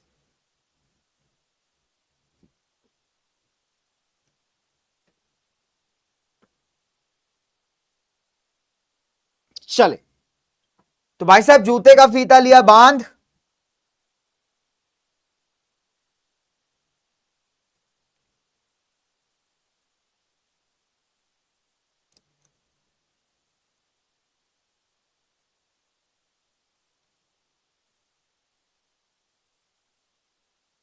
चलो कर लिया क्वेश्चन, इजी सवाल है, जस्ट अभी हमने किया भाई कि ऐसे पार्टीज को क्या दिया जाता है, यूनिक इलेक्शन सिंबल्स मिलते हैं, कुछ बेनिफिट्स मिलते हैं यहां पे, है ना।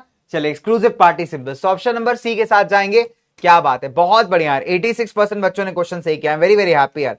ध्रुव, Ritika, Suprabhat, Prince, Saurabh with us, we have Ayush, Yaduvanshi, the extreme. क्या बात है भाई साहब, बहुत एक्सट्रीम लेवल पे हमारे, है ना, गजब ही एक्सट्रीम हो रखे हो तुम, क्या बात है। कोई नहीं यार, बढ़िया है, this was good, that means बच्चा ध्यान दे रहा था and I am so happy यार। चलिए अब हमारी जो है ना जो इलेक्शन कमीशन है, ठीक है, लिख लेते हैं इस पॉइंट को।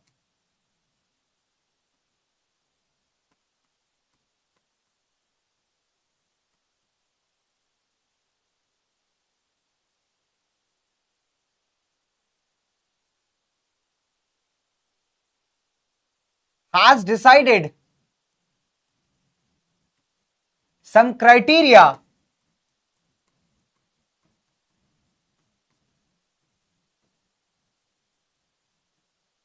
to become national party and आपका स्टेट पार्टी, ठीक है,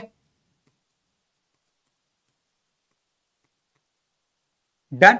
चलो, तो अगर मैं आपसे यह कहूं कि हमारे देश के इलेक्शन कमीशन ने क्या किया है, कुछ क्राइटेरिया सेट किया है कि आपको नेशनल पार्टी बनना है तो ये क्राइटेरिया पूरा करना पड़ेगा, और स्टेट पार्टी बनना है तो ये वाला, ठीक है।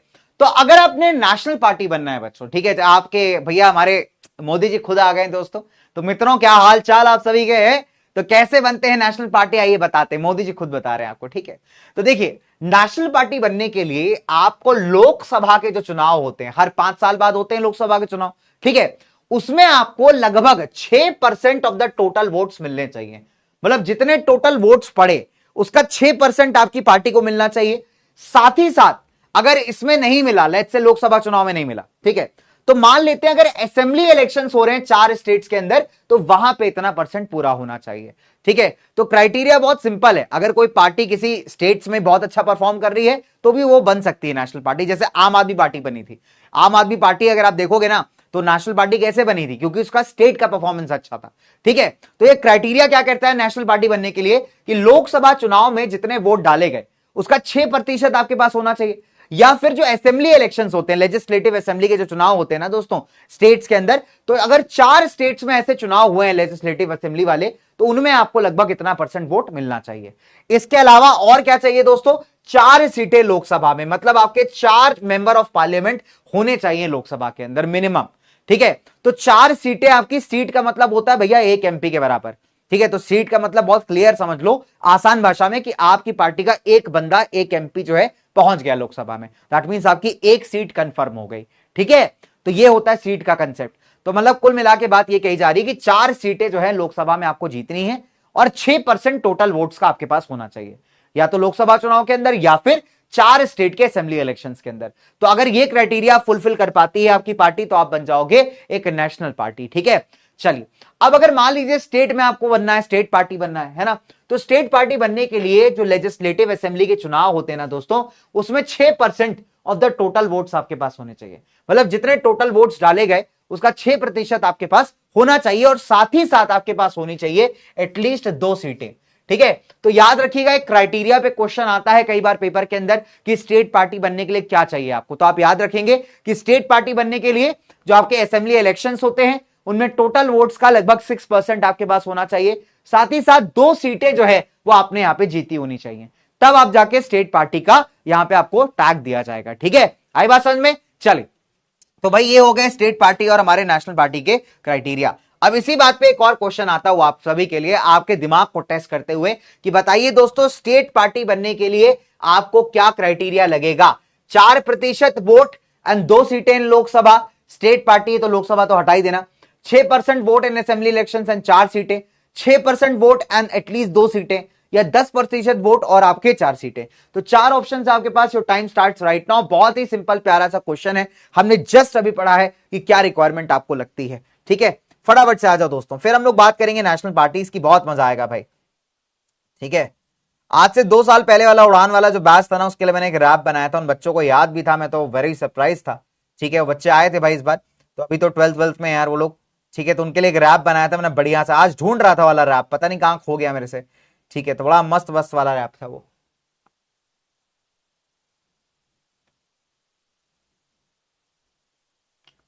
कर लो क्वेश्चन, बहुत आसान सवाल है दोस्तों, बहुत ही आसान सवाल है, बहुत ही जबरदस्त वाला क्वेश्चन है।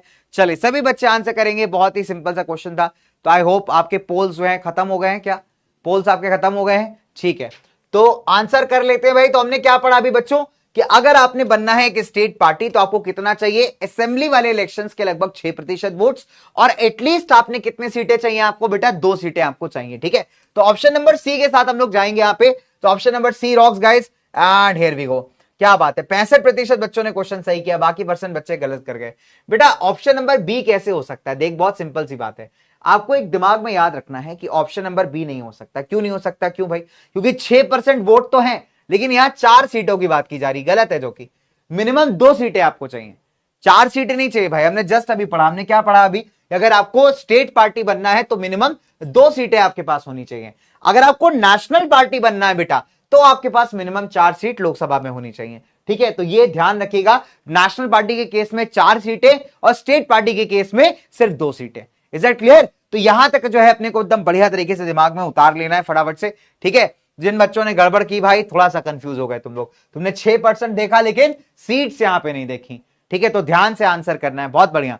सौरभ, आयुष, आर्यन, प्रिंस, अभिनव, अंकुश, शीश, कुमार, अधिराज और स्वाधीन हमारे साथ। वेरी नाइस स्वाधीन यार, वेरी नाइस बेटा, बहुत बढ़िया, सुपर। ठीक है, चलो तो बच्चों अब हम फटाफट से एक ऐसा टॉपिक करेंगे जो कई बार बालक स्किप कर देते हैं बेटा, लेकिन ये वो टॉपिक है जो तुम्हें बोर्ड्स में 1 मार्कर के अंदर घुमा देगा।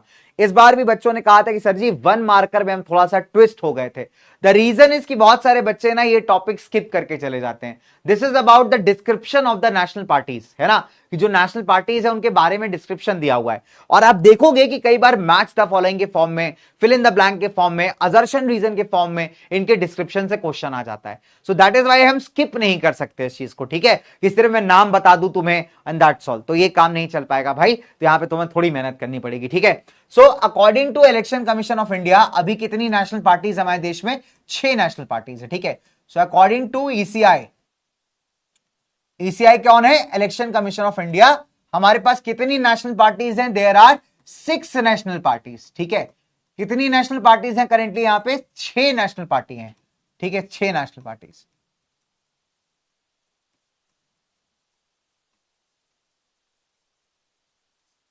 डन, चलो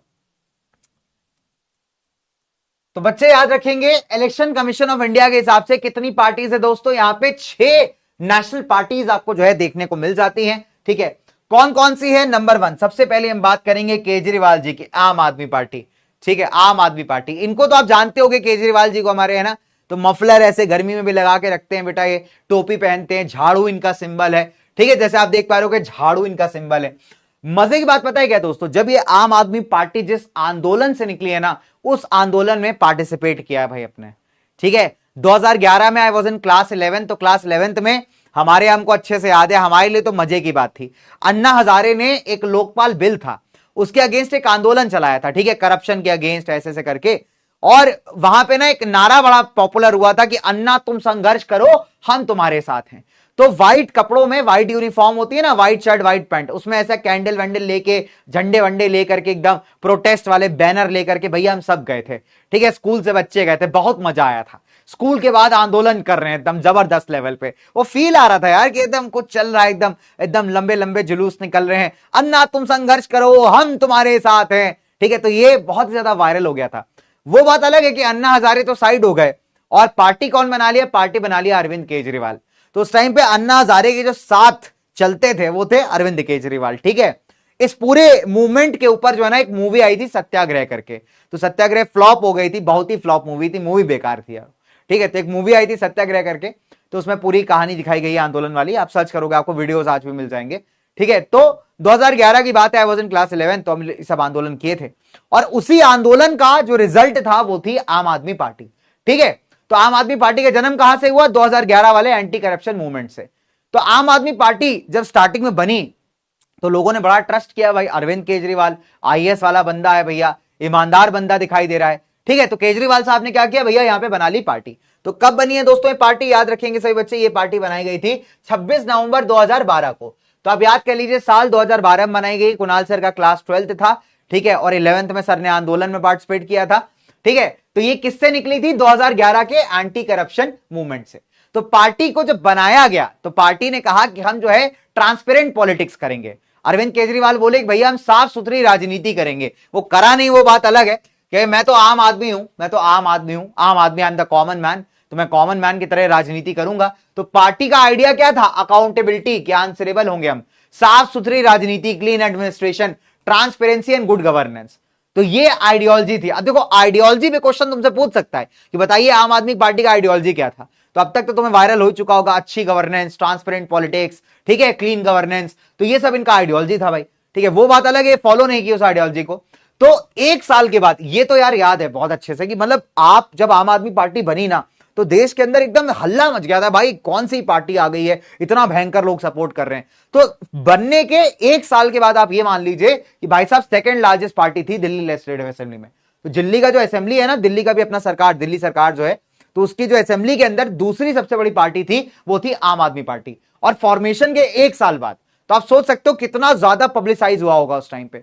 और तब तो स्मार्टफोन्स वगैरह इतने वायरल भी नहीं थे, इंटरनेट इतना सस्ता नहीं था दोस्तों। उस टाइम पे पब्लिसिटी इतनी धमाकेदार थी, ठीक है, कि लोगों को लगा यार गजब ही आदमी आ गया, एकदम मसीहा आदमी आ गया भाई, ठीक है। तो अरविंद केजरीवाल लोग एकदम फैन हो रखे थे, ठीक है। तो एक साल के अंदर आप देखोगे दिल्ली के असेंबली में दूसरी सबसे लार्जेस्ट पार्टी बन के आती है। साथ ही साथ कांग्रेस की मदद से अगर आप देखोगे इसने सरकार भी बनाई। तो दिल्ली में काफी लंबे समय तक जो आप देखोगे आम आदमी पार्टी की सरकार रही है। इस बार हारी है तो बीजेपी आई है, ठीक है। अच्छा, इसके अलावा अगर आप देखोगे पंजाब के अंदर भी भाई, पंजाब में इन्होंने चुनाव लड़ा, पूरा साफ कर दिया भाई साहब, ठीक है। तो पंजाब के अंदर भी आप देखोगे कांग्रेस की सरकार बहुत टाइम से थी, तो कांग्रेस को रिमूव करने वाली है ये आम आदमी पार्टी।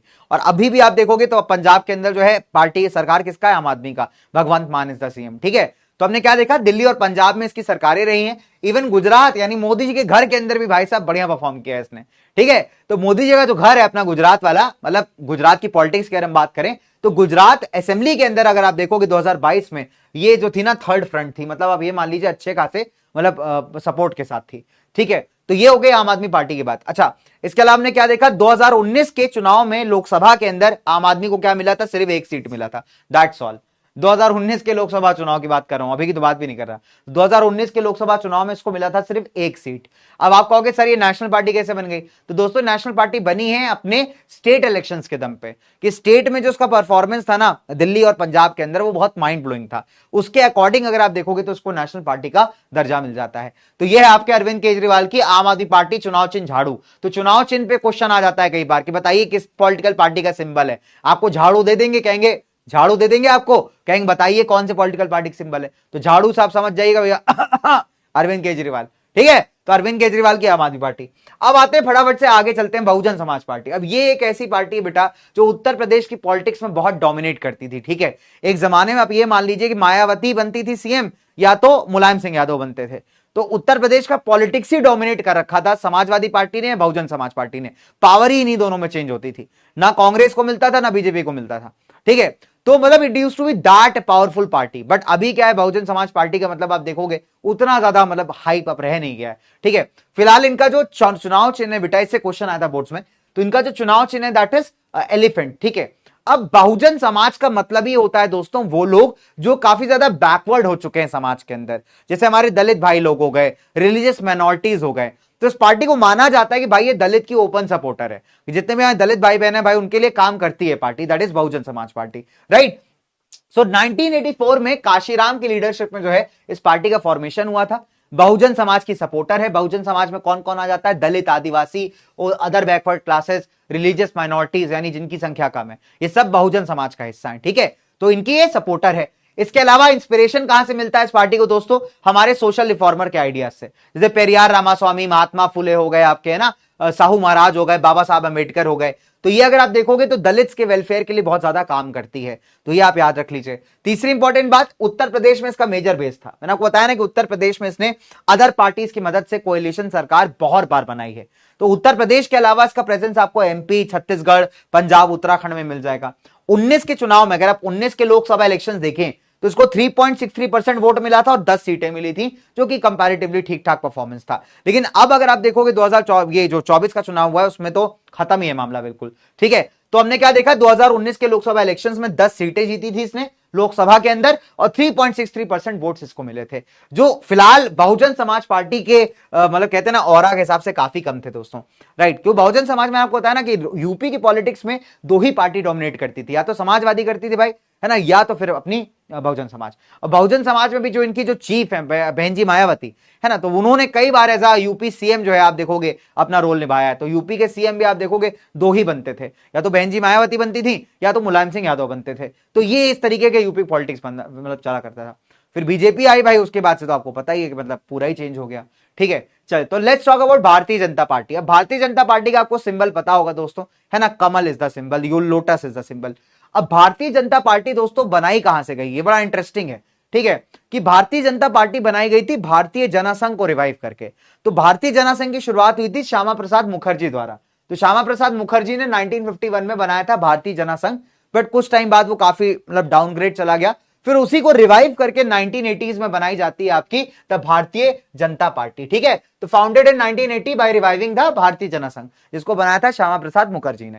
अब बीजेपी का जो पॉलिटिक्स है बेटा आपको बहुत ही क्लियर है, देखो सिंपल ऐसा है। ठीक है, तो बीजेपी का जो आइडियोलॉजी वो क्लियर है कि मॉडर्न इंडिया बनाना है। ठीक है, किससे इंस्पिरेशन लेते हुए, दीनदयाल उपाध्याय के कल्चर से, वैल्यूज से, इंडिया के एंशिएंट वैल्यूज को लेकर ध्यान में रखते हुए। ठीक है, तो इनका सिंपल है कि we want to build a modern India based on India के जो पुराने एंशिएंट कल्चर था उसको ध्यान में रखते हुए, और जो हमारे दीनदयाल उपाध्याय जी हैं उनके आइडियाज को ध्यान में रखते हुए, अंत्योदय के आइडियाज, है ना, कि मतलब ह्यूमन सपोर्ट होना चाहिए, थोड़ा सा लोगों की भलाई होनी चाहिए, वेलफेयर होना चाहिए।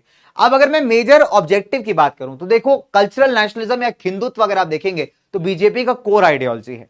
बीजेपी का पूरा पॉलिटिक्स अगर आप देखोगे तो हिंदुत्व के आसपास सराउंड करता है। ठीक है, प्लस बीजेपी के कुछ टारगेट्स भी हैं, जैसे जम्मू कश्मीर का फुल इंटीग्रेशन, चाहे पॉलिटिकल बोलिए चाहे टेरिटोरियल बोलिए। ठीक है, तो अगर हम देखेंगे full integration of Jammu and Kashmir पूर्ण रूप से।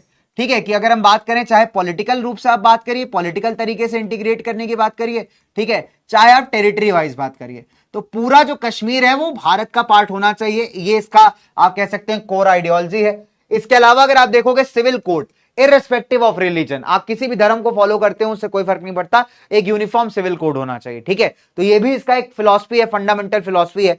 इसके अलावा दोस्तों क्या है, बैन ऑन रिलीजियस कन्वर्जन्स, कि जो धर्म परिवर्तन होता है, रिलीजियस कन्वर्जन होता है फोर्सफुल वाला, जबरदस्ती वाला, उस पे जो है बैन लग जाना चाहिए। तो this is the core ideology of Bharatiya Janata party. ठीक है, तो आपसे क्वेश्चन कर सकता है, बिकॉज करंट सरकार है दोस्तों, आपको पता है ये सरकार बेस्ड चीजें काफी आती हैं, तो वी कैन से दैट कि हो सकता है कि बोर्ड वाले आपसे क्वेश्चन कर लें कि बताइए कोर फिलॉसफी के क्या क्या मतलब आइडियोलॉजी है बीजेपी का, एक नंबर में भी आएगा हो सकता है, या बताइए इनमें से कौन सा कोर फिलॉसफी है बीजेपी का। तो आप याद कर लीजिएगा हिंदुत्व है नंबर 1, दूसरा आप याद कर लीजिए जम्मू कश्मीर का फुल इंटीग्रेशन विद इंडिया, तीसरा याद कर लीजिएगा रिलीजियस कन्वर्जन को बैन करना, चौथा याद कर लीजिएगा यूनिफॉर्म सिविल कोड। तो ये 4 मेजर आइडियोलॉजीज ऑफ फिलॉसफी हैं ऑफ द बीजेपी, राइट। इसके अलावा 1990 तक अगर इसका बेस आप देखोगे ना तो भारत के शहरों तक ही लिमिटेड था, मतलब या तो नॉर्थ में लोग जानते थे या शहरों में जानते थे, वेस्टर्न पार्ट में। लेकिन 1990 के बाद से साउथ के अंदर, ईस्ट के अंदर, नॉर्थ ईस्ट के अंदर इसका बेस काफी एक्सपैंड हुआ है, गांव में भी अभी लोग जानते हैं मोदी जी को। ठीक है, तो यहां पे सबसे पहली बार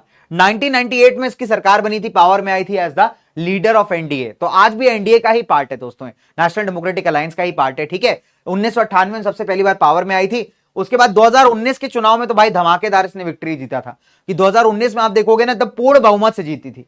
303 मेंबर्स थे भाई इसके लोकसभा इलेक्शंस के अंदर जिन्होंने विक्ट्री हासिल किया था।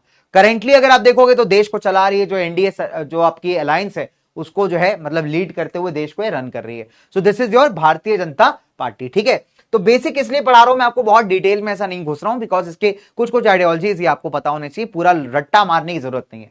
कब फॉर्म हुई थी, मेजर लीडर्स क्या है, क्या कोर फिलॉसफी है, ये बस दिमाग में रखना है, दैट्स ऑल। ठीक है, फिर आ जाती है सीपीआईएम दोस्तों। CPIM stands for communist party of India Marxist.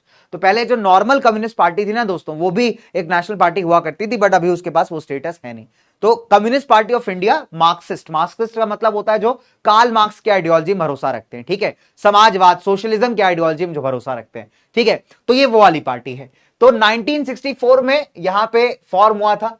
ठीक है, तो बताओ यार मेरे को क्रिकेट का क्या है स्कोर। CPIM founded in 1964। तो आप ऐसे करके याद कर सकते हैं।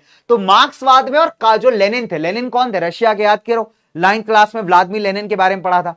समाजवाद के सपोर्टर की जो है सोसाइटी किससे चलती है? फार्मर से, वर्कर से, लेबर से, है ना, प्राइवेट बंदे से नहीं चलती, प्राइवेट बिजनेसमैन से नहीं चलती समाज। तो ये वो लोग होते हैं जो वर्कर्स, फार्मर्स, इन सब पे ज्यादा आप कहोगे इनको सपोर्ट देते हैं, ठीक है। तो जो व्लादिमीर लेनिन थे, उन्होंने इस तरीके के आइडियोलॉजी को रशिया में बहुत फेमस किया था। इसी में अगर आप देखोगे तो वर्कर्स के रोल को कार्ल मार्क्स ने डिफाइन किया था। तो जो कार्ल मार्क्स ने डिफाइन किया उसे मार्क्सिज्म कहा गया, मार्क्सवाद कहा गया, और जो लेनिन ने डिफाइन किया गया उसे लेनिनिज्म कहा गया। तो ये जो पार्टी है आपकी सीपीआईएम दोस्तों, ये उन्हीं के आइडियोलॉजी पे चलती है, ठीक है। तो इसका बिलीव किसके अंदर है? मार्क्सिज्म और लेनिनिज्म के अंदर। ये समाजवाद, डेमोक्रेसी दोनों को सपोर्ट करती है। किसका विरोधी है भैया? इंपीरियलिज्म और कम्युनलिज्म का। ये कहती है कि धर्म की राजनीति नहीं होनी चाहिए, ना ही आप दूसरों पे कब्जा करिए। इंपीरियलिज्म क्या था दोस्तों? कि दूसरे देशों पे कब्जा करके उनके रिसोर्सेज को छीनना, एक तरीके से, ना। तो उन सब चीजों के खिलाफ है पूरी तरीके से।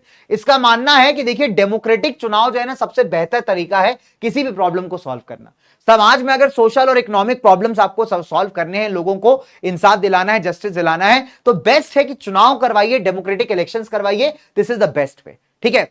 वेस्ट बंगाल में जब तक ममता बनर्जी का सरकार नहीं बना था, ध्यान से सुनना इस बात को मेरी, कि वेस्ट बंगाल में जब तक ममता बनर्जी का सरकार नहीं बना था, उससे पहले यही वो पार्टी जो 34 साल तक, 34 ईयर्स तक पावर में थी। Can you imagine guys? तो आप सोच सकते हो उसका बेस कितना मजबूत रहा होगा, कि बंगाल के अंदर इसका बेस बहुत मजबूत है, ठीक है।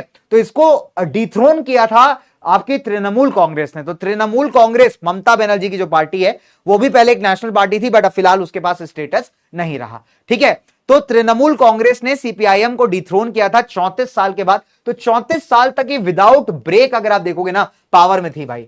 इसके अलावा किसकी सपोर्टर है दोस्तों? वेस्ट बंगाल में इसको सपोर्ट मिलता है, केरला में, त्रिपुरा में सपोर्ट मिलता है। खासकर जो गरीब आदमी है, फैक्ट्री का वर्कर है, फार्मर है, एग्रीकल्चर लेबर है, मजदूर है ना, कुछ इंटेलिजेंट ऑफिसर्स, मतलब जो अपने खुफिया ऑफिसर्स होते हैं, उन सब का सपोर्ट इसको बहुत तगड़ा मिलता है। साथ ही साथ जो नई इकोनॉमिक पॉलिसी आई थी ना, उसकी विरोधी है। नई इकोनॉमिक पॉलिसी ने 1991 में फार्मर्स एंड वर्कर्स दोनों के लिए प्रॉब्लम्स खड़े कर दिए थे। और हमने क्या पढ़ा कि ये पार्टी किसकी सपोर्टर है? फार्मर और वर्कर की। क्योंकि 1991 में क्या हुआ था कि भाई फॉरेन कंपनियों को खुली छूट हो गई थी कि आप इंडिया में आके फैक्ट्री लगाइए, आप इंडिया में पैसा इन्वेस्ट करिए। बट जो कंपटीशन नहीं कर पाया था वो कौन था? अपने local producers, local workers, local farmers, उनको बहुत नुकसान हुआ था। तो एज ए रिजल्ट ये पार्टी, अगर आप देखोगे ना, तो हमारे 1991 के रिफॉर्म्स को काफी ज्यादा अपोज करती है। इसको लगता है कि वर्कर्स एंड फार्मर्स का यहां पे नुकसान हुआ था, ठीक है। तो हमने क्या देखा कि वेस्ट बंगाल में 34 साल तक विदाउट ब्रेक में पावर में थी, और 2019 में इसने 3 सीटें और 1.75% वोट्स को जीता था, ठीक है। तो बहुत अच्छा परफॉर्मेंस तो नहीं था, लेकिन 3 सीटें और 1.75% वोट्स इसके पास थे, ठीक है। आगे बढ़ते हैं दोस्तों फटाफट से। यहां पे एक क्वेश्चन मैं थोड़ी देर में करवाऊंगा आपको, पहले अपन निपटा लेते हैं, 2 ही पार्टीज बची, जल्दी से निपटाएंगे, फिर ये क्वेश्चन करेंगे, ठीक है। चलो, तो let's come to the Indian National Congress. अब इंडियन नेशनल कांग्रेस को तो आप जानते ही हो गए ना, इसको डिफाइन करने की जरूरत तो है नहीं भाई, ठीक है। फिर भी लिख देता हूं उसका नाम। मान लो तुम राहुल गांधी की तरीके भूल जाओ कहीं गलती से, है ना भैया, सोना डालूंगा आलू निकलेगा, जो भी है, ठीक है। तो इंडियन नेशनल कांग्रेस की बात करते हैं दोस्तों। एक टाइम पे इस पार्टी ने भारतीय पॉलिटिक्स को डोमिनेट किया भाई, ठीक है। अगर आप देखोगे ना, इस पार्टी ने भाई भारतीय पॉलिटिक्स को सीधा सीधा डोमिनेट किया है। मतलब इनको कोएलिशन की जरूरत भी नहीं पड़ती थी, इतने स्ट्रांग थे, ठीक है। ऐसा नहीं कि गठबंधन की सरकार बनाए, खुद ही सारा सीट्स आपका, मेजॉरिटी सीट्स आ जाता था, ठीक है। तो इंडियन नेशनल कांग्रेस का अगर मैं बात करूं आपसे, तो 1885 में बनी थी, आपको पता ही है चीज, तो हम पढ़ ही चुके हैं कई बार, है ना। 28 दिसंबर 1885 को फॉर्मेशन हुआ था मुंबई के गोकुल दास तेजपाल संस्कृत कॉलेज में। और इसको बनाने की जो शुरुआत की थी वो एक ब्रिटिश बंदे ने की थी, एलन ऑक्टेवियन ह्यूम ने, जो एओह्यूम के नाम से आप जिसको जानते हो ना, उसका पूरा नाम है एलन ऑक्टेवियन ह्यूम। अब क्यों बनाई गई थी कांग्रेस? इसका ऑब्जेक्टिव बहुत क्लियर था कि इंडियंस को शांत रखना, ठीक है। ये एक ऐसी पार्टी का ऐसा संगठन हो जो ब्रिटिश और इंडियंस के बीच में एक ब्रिज की तरह काम करे। कांग्रेस के फॉर्मेशन पे कंट्रोवर्सी आई थी, इसको हम कहते हैं सेफ्टी वॉल्व। जैसे प्रेशर कुकर में सेफ्टी वॉल्व होता है ना, उसको फटने से बचाने के लिए, वैसे इंडियंस को फटने से बचाने के लिए एक ऑर्गेनाइजेशन होनी चाहिए, जैसे आप कांग्रेस कहेंगे, ठीक है। तो तभी आप देखो कि ब्रिटिशर्स ने इसके फॉर्मेशन में कभी भी अपोज नहीं किया। लेकिन मजे की बात क्या है कि आपको लग रहा होगा कि शायद ये ब्रिटिशर्स के सपोर्ट में रहती होगी, नहीं, ऐसा नहीं है। जब कांग्रेस का फॉर्मेशन हुआ ना साल 1885 में, उसके अगले कुछ सालों बाद आप देखोगे कि कांग्रेस ने इंडियंस के राइट्स को आगे रखा है। उसका एक रीजन है, उस जमाने में जो कांग्रेस के लीडर्स या नेता हुआ करते थे भाई, वो थोड़े देशभक्त टाइप के थे, ठीक है। मतलब उनको इंडिया के लोगों से और इंडिया के मतलब थोड़ा अपना प्यार था, तो देवर गुड लीडर्स। जैसे बहुत सारे हैं, लाला लाजपत राय आप ले लीजिए, दादा भाई नौरोजी ले लीजिए, सो देवर ग्रेट लीडर्स यार। तो उनको ना देश से प्यार था, देशवासियों से प्यार था। दैट इज वाई आप देखोगे कि कांग्रेस का जो है ना ब्रिटिशर्स के साथ अच्छा नहीं बैठता था इतना ज्यादा, और कई बार आप देखोगे ब्रिटिशर्स बड़ा लगा देते थे कांग्रेस की रेल एकदम। ठीक है, फिलहाल हम आगे बढ़ते हैं। तो कांग्रेस दुनिया की मतलब ओल्डेस्ट पार्टीज में से एक है। तो दुनिया में जितनी पुरानी पॉलिटिकल पार्टियां हैं उनमें से एक आपकी इंडियन नेशनल कांग्रेस है। जवाहरलाल नेहरू के अंडर अगर आप देखोगे तो इसने ट्राई किया था एक मॉडर्न सेक्युलर देश बनाने का, ठीक है, जहां पे सभी धर्मों का सम्मान किया जाए, शांतिपूर्वक लोग रहें, राइट। और इंडिपेंडेंस के बाद आप देखोगे तो काफी टाइम तक इसने इंडियन पॉलिटिक्स को डोमिनेट किया है, राइट। जैसे अगर आप देखोगे 1977 तक जो है ये रूलिंग पार्टी थी। तो देश की आजादी से लेकर के 1977 तक अनडिस्प्यूटेड जो है कांग्रेस यहां पे जीती है। इसके अलावा 1980 से लेके 89 तक भी इसकी सरकार थी। फिर 1989 के बाद आप देखोगे कि जब छोटी छोटी पार्टियां बनने लगती भारत में लोकल लेवल, रीजनल लेवल्स पे, तो इसका जो सपोर्ट था वो यहां पे डिक्लाइन हो जाता है, ठीक है। तो हमने क्या देखा कि 1977 तक तो एकदम अनडिस्प्यूटेड रूल किया है, फिर 80 से 89 रूल किया है। 89 के बाद क्या हुआ, रीजनल पार्टियां आने लगी, कई सारी नई पार्टियां बन गई। तो एज ए रिजल्ट जो कांग्रेस का वोट था वो कट गया, उन पार्टीज के पास चला गया, तो कांग्रेस का सपोर्ट यहां पर डिक्लाइन हो जाता है। फिर कैसी पार्टी दोस्तों, सेंट्रिस्ट आइडियोलॉजी की, मतलब ये ना तो अग्रेसिव पॉलिटिक्स करती है ना ही आप देखोगे ढीली पॉलिटिक्स, तो इसका बीच का बैलेंस्ड व्यू है। सेंट्रिस्ट का मतलब होता है बैलेंस्ड व्यू रख के चलना, ठीक है, कि ना तुम बहुत अग्रेशन के साथ पॉलिटिक्स कर रहे हो और ना बहुत ढीली डाली, तो तुम एकदम बैलेंस बना के चल रहे हो हर तरीके का। तो इसका सेंट्रिस्ट अप्रोच है। सेक्युलरिज्म की प्रमोटर है दोस्तों, यानी सभी धर्मों का सम्मान, सभी धर्मों को फॉलो करने की इजाजत, ठीक है। साथ ही साथ वीकर सेक्शंस के वेलफेयर की बात करती है, माइनॉरिटीज की बात करती है, और नए इकोनॉमिक रिफॉर्म्स को यहां सपोर्ट करती है। ऑब्वियस सी बात है, इन्हीं के दौरान आए थे तो सपोर्ट तो करेगी भाई, ठीक है। तो ये कांग्रेस का मेजर आइडियोलॉजी है। अब अगर आप देखोगे तो यहां एनसीईआरटी में गलत दिया हुआ है एक डेट। एनसीईआरटी में लिखा हुआ है कि leader of the United progressive alliance. मैं सोच रहा हूं एक सीरीज रन कर दूं भाई, जहां पे बता दूं छोटी मोटी गलतियां विद एनसीईआरटी, ताकि बच्चों को और लोगों को पता तो चले यार कि एनसीईआरटी क्या एरर्स करता है भाई। तो यहां पे leader of the United progressive alliance, तो यूपीए मैंने आपको बताया कि एक अलायंस है कई सारे पॉलिटिकल पार्टीज का, उसकी जो मेन पार्टी थी वो थी कांग्रेस। और यूपीए का जो सरकार है वो कहां से कहां तक रहा है दोस्तों, 2004 से 2014। तो ये जो 10 साल है आपके, ये किसके थे, यूपीए के थे। और यूपीए के अंदर Congress was the leading party.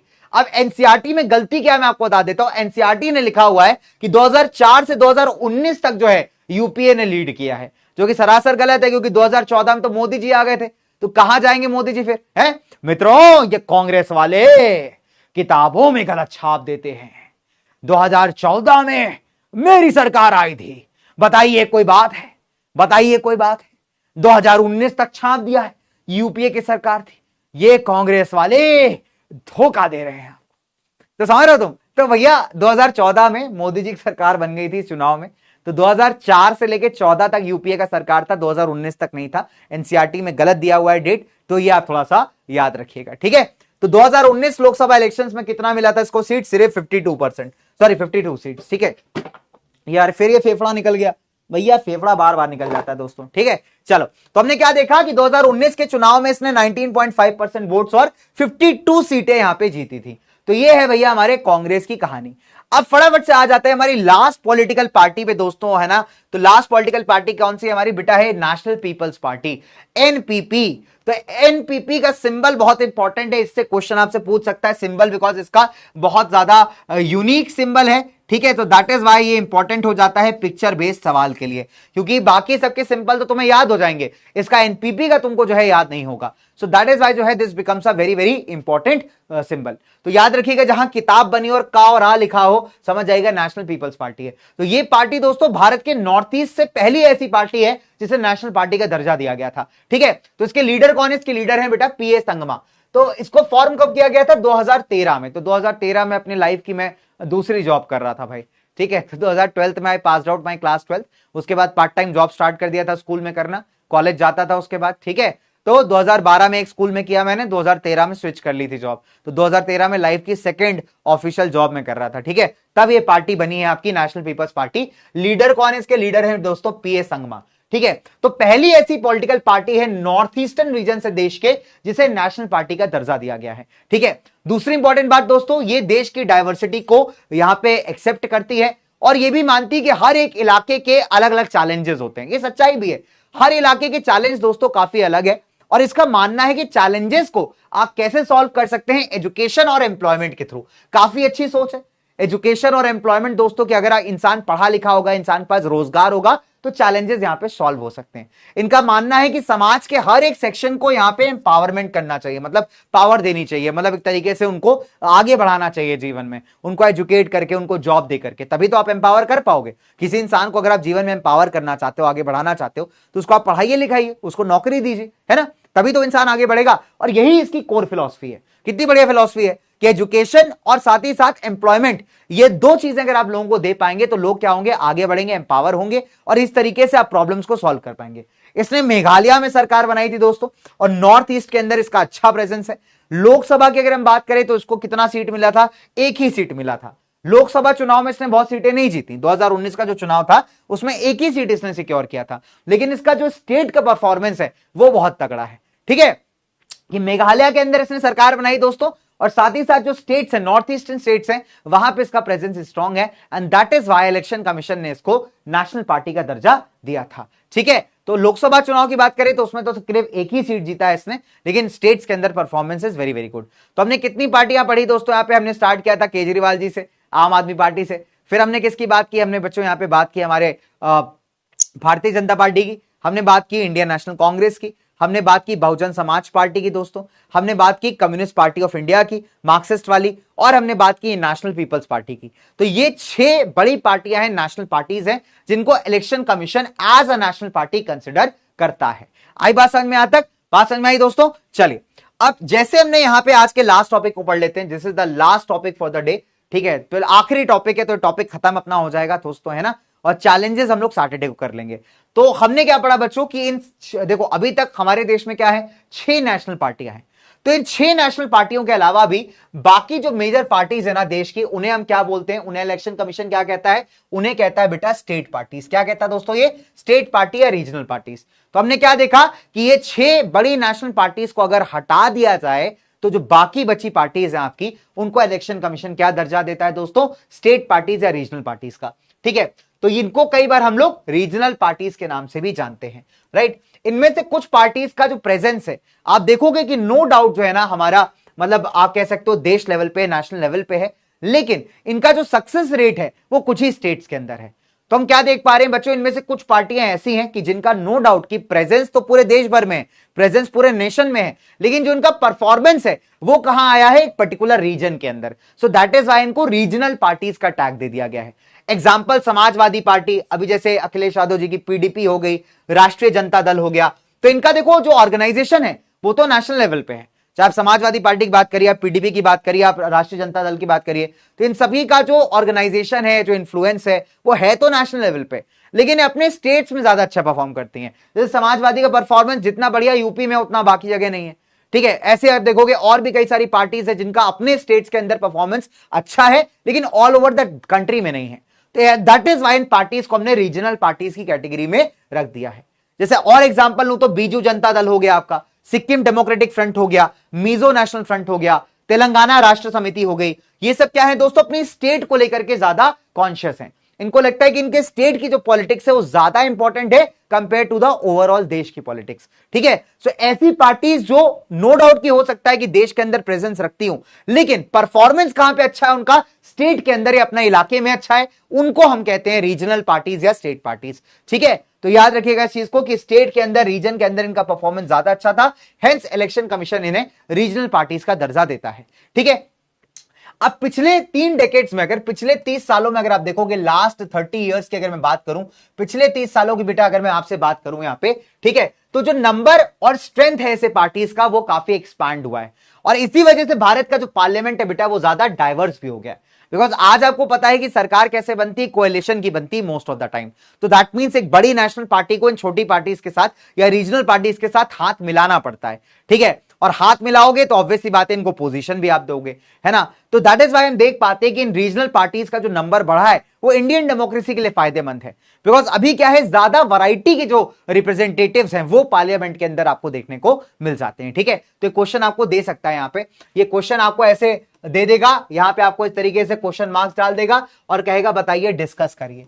ठीक है, ये कह देगा आपको बताइए बेटा यहां पे इस बात को डिस्कस करिए। ठीक है, तो 3 नंबर में हो सकता है आपको डिस्कस करने के लिए दे दे। तो आप पहला पॉइंट एग्जैक्टली सेम लिखोगे, दूसरा पॉइंट आप क्या लिखोगे कि देखिए एक सिंगल पार्टी जो है ना अभी अपनी मेजॉरिटी नहीं ले पाती है ना। अगर हम 2014 को छोड़ दें, 2019 को छोड़ दें, जहां पे बीजेपी के पास प्रॉपर मेजॉरिटी था, 272 से तो ऊपर तो अकेला बीजेपी के पास था, तो इन एग्जांपल्स को अगर हम छोड़ दें तो जनरली हम देखते हैं कि कोई सिंगल नेशनल पार्टी पूरा फुल डोमिनेट नहीं करती, उसको जरूरत पड़ती है बाकी पार्टीज की मिल करके सरकार बनाने की, ठीक है। तो एज अ रिजल्ट अगर आप देखोगे तो यहां पे अलायंसेस बनते हैं इन स्टेट पार्टीज के साथ।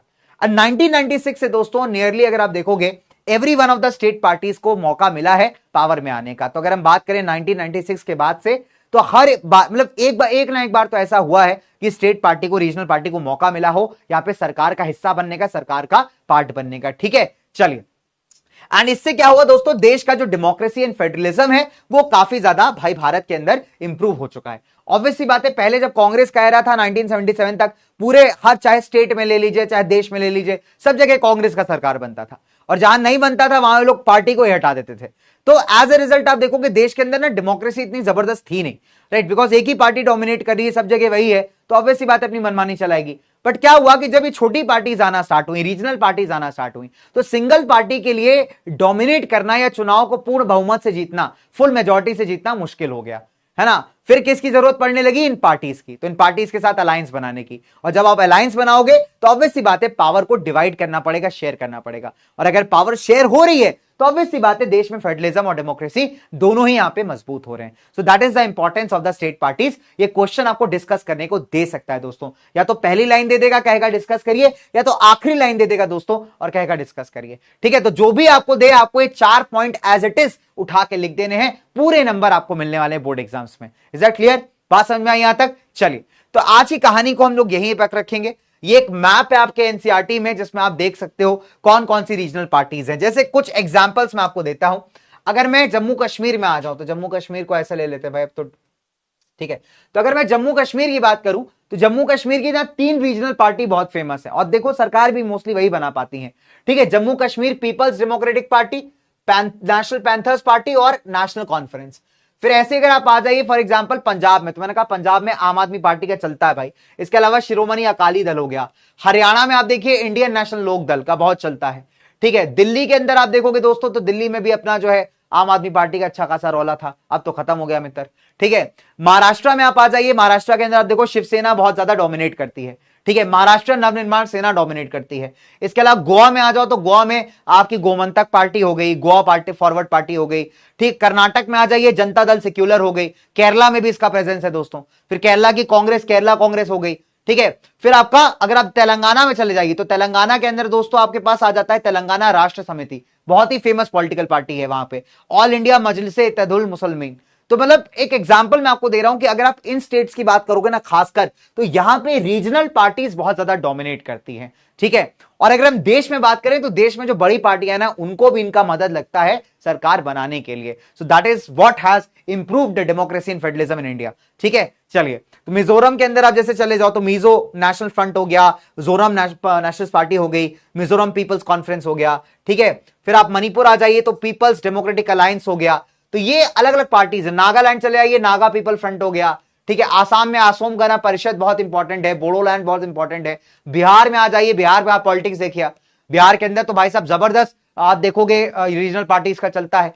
जैसे जनता दल यूनाइटेड हो गई, राष्ट्रीय जनता दल हो गई, राष्ट्रीय लोक समता पार्टी हो गई, लोक जनशक्ति पार्टी हो गई। तो ये सब अगर आप देखोगे बिहार का पॉलिटिक्स एकदम बढ़िया डोमिनेट करते हैं दोस्तों, राइट। चलिए, so this map shows that कि भारत में अलग अलग जगहों पे किस तरीके से पॉलिटिकल पार्टियां डोमिनेट करती हैं रीजनल वाली। तो इतनी सारी पार्टीज आपको दिख जाएंगी भारत के अलग अलग स्टेट्स के अंदर, ठीक है। तो जितना इंपॉर्टेंट नेशनल पार्टीज हैं दोस्तों, उतनी इंपॉर्टेंट हमारी रीजनल वाली भी हैं। अब चलिए इसी बात पे एक आखिरी सवाल कर लेते हैं। Let's have the last question guys. आखिरी क्वेश्चन है आज की क्लास का, अंतिम सवाल यही है, यही सवाल अंतिम, यही सवाल जो है सिंपल बढ़िया, ठीक है। चलो, तो आखिरी सवाल है। आज सोचा है भाई कि तुम्हारे लीडर बोर्ड्स दिखाऊंगा सीधे मैं, ठीक है। हाँ, तो जिस बच्चे का पोल वोल नहीं आ रहा बेटा, वो अपनी कॉपी में उत्तर दे सकता है, आंसर कर सकता है, ठीक है। जिस बच्चे का पोल आ रहा है वो पोल पे आंसर करना, जिसका नहीं आ रहा वो कॉपी पे आंसर करना, और मेरे को मार्क्स बता देना। तो आज चैट चोर कटप्पाओं को मौका नहीं मिलेगा। आज देखता हूं कौन बच्चा एकदम ध्यान से एक एक बात को समझ के पढ़ रहा था, ठीक है। तो आज मौका सभी बाहुबलियों को है। तो फटाफट से क्वेश्चन देख लेते हैं कि कम्युनिस्ट पार्टी ऑफ इंडिया जो मार्क्सिस्ट वाली है किस आइडियोलॉजी में बिलीव करती है, ठीक है। 4 ऑप्शन आपके पास दोस्तों, and your time starts right now. बहुत ही सिंपल। तो आज चैट चोर कटप्पाओं के पास कोई मौका नहीं है दोस्तों, कोई मौका नहीं है। तो ये भी थोड़ा प्रेरित होंगे, मोटिवेट होंगे पढ़ने के लिए। अदरवाइज तो इनको लगता है चैट से चोरी कर लो, जीवन में मजे ही मजे है कि नहीं।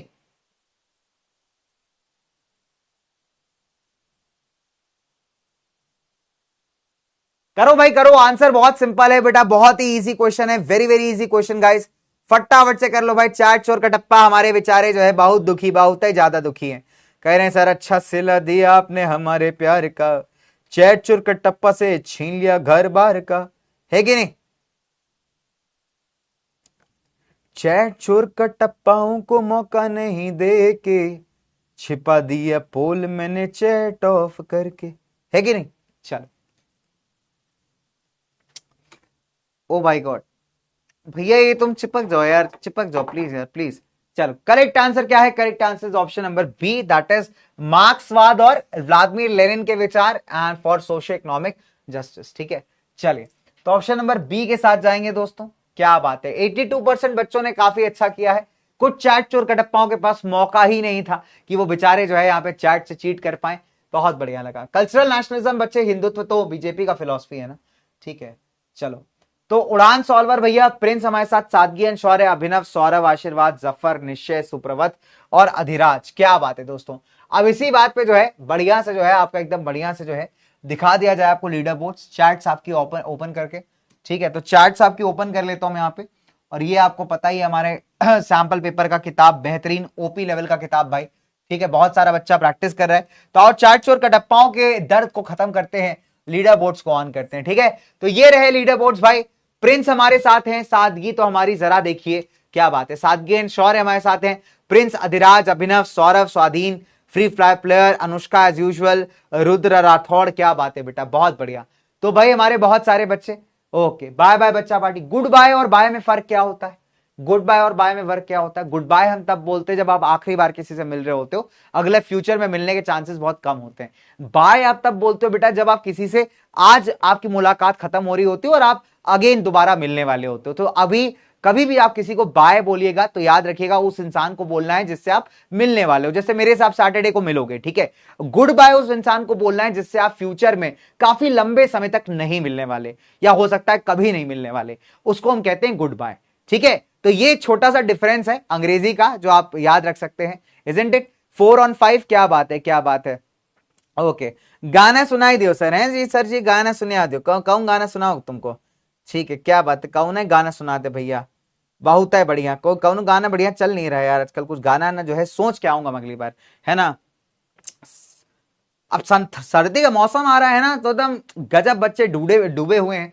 चलो कविता तुम्हें सुनाया था ना, बढ़िया वाला कविता तुम्हें सुनाया था, बहुत बढ़िया बच्चों, बहुत बढ़िया। ठीक है, तो भैया ये हमारा सैंपल पेपरवा समझ रहे हो तुम। तो ये सैंपल पेपरवा जो है बहुत सारा जो है हमारा सब्जेक्ट्स का बना दिए इस बार। पीडब्ल्यू का जो पब्लिकेशन टीम एकदम गजब ही सैंपल पेपर बनाया भैया। मैथमेटिक्स स्टैंडर्ड समझ रहे हो, साइंस का एसएसटी का पेपर दे एकदम गजब, इंग्लिश का लैंग्वेज लिटरेचर का पेपर हो गया अपना। ठीक है, और बाकी भैया ये अपना ये सब जो है मैथ्स बेसिक का, हिंदी आ बा जो है कंप्यूटर तक का पेपर बना दिए। गजब भाई साहब, मतलब देख रहे हो मतलब फुल जो है फायर पे चल रही पब्लिकेशन टीम। कल कंप्यूटर का पेपर बनाएंगे हम, देख रहे हो। तो मतलब सब कुछ है इसके अंदर भैया, chapter wise mind map, marking scheme, पुराना साल का पेपर, 111 प्रोबेबल क्वेश्चन भाई साहब, लेवल ओपी, है कि नहीं। तो मतलब ये सारी चीजें हैं। तो जो बच्चा पैसावल पेपर देख रहा है, चाहता है लेना, चाहते हो तुम लेना, प्रैक्टिस करना, तो तुम कर सकते हो। ठीक है, बाकी अपनी ओजी किताब तो है ही भैया। ठीक है, आओ बेटा आ जाओ, आओ बेटा, होमवर्क पे आ गए हम लोग, होमवर्क पे आ गए। चलिए जी होमवर्क पे आते हैं दोस्तों, होमवर्क पे आइए, होमवर्क पे आइए। हाँ जी भैया बोलिए, होमवर्क बोलिए, होमवर्क। चलो तो भैया होमवर्क बोलिए, होमवर्क। अब आज का होमवर्क आपके लिए बहुत आसान है। कहोगे सर क्या है आज का होमवर्क, तो आज का होमवर्क ये है, ठीक है।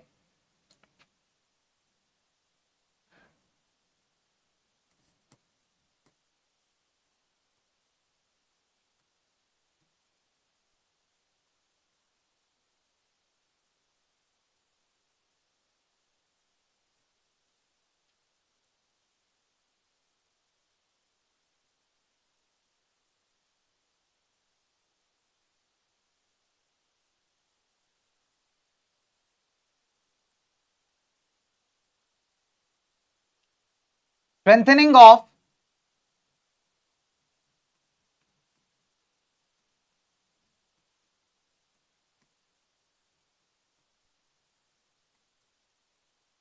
फेडरलिज्म इन इंडिया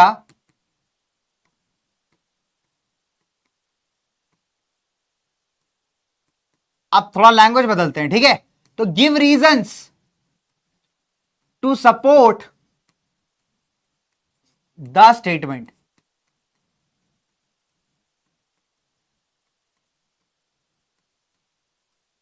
ठीक है, 3 नंबर का सवाल है। आज एक ही क्वेश्चन मैंने आपको दिया है। एक बच्चे की फरमाइश आई थी कि सर 4 से 5 सवाल दे दिया करो भाई, तो बेटा मैं उतने ही क्वेश्चन आपको देता हूं जितना आप प्रैक्टिस कर पाओ, ठीक है। आई बस समझ में, ऐसा नहीं कि मतलब कुछ भी दे दिया आपको, जो आपके मतलब का हो, जो आप प्रैक्टिस कर पाओ, अपने पेपर्स में आप अच्छे से कर पाओ। So I give you those questions only, right. तो आज का क्वेश्चन है कि rise of the regional state parties has led to the strengthening of democracy in federalism. अरे यार सॉरी, डेमोक्रेसी एंड फेडरलिज्म, मतलब ही चेंज हो जाता है यहाँ पे। Democracy and federalism in India, give reasons to support the statement. बताइए, reason दीजिए यहां पे स्टेटमेंट को सपोर्ट करने का। 3 नंबर का सवाल है। मैंने आपको एक क्वेश्चन थोड़ी देर पहले भी बताया है बच्चे, किस तरीके से आपसे पूछ सकता है। यही आंसर आपको अपने कॉपी में करना है, ठीक है। Isn't it? क्या बात है, बहुत बढ़िया बहुत बढ़िया। रक्षक सर को भाई मैंने कहा था कॉल करूंगा मैं, तो सारी रात आहें भरता, देखते हैं भाई तुम्हारे रक्षक सर उठाते हैं कि नहीं उठाते हैं, ठीक है।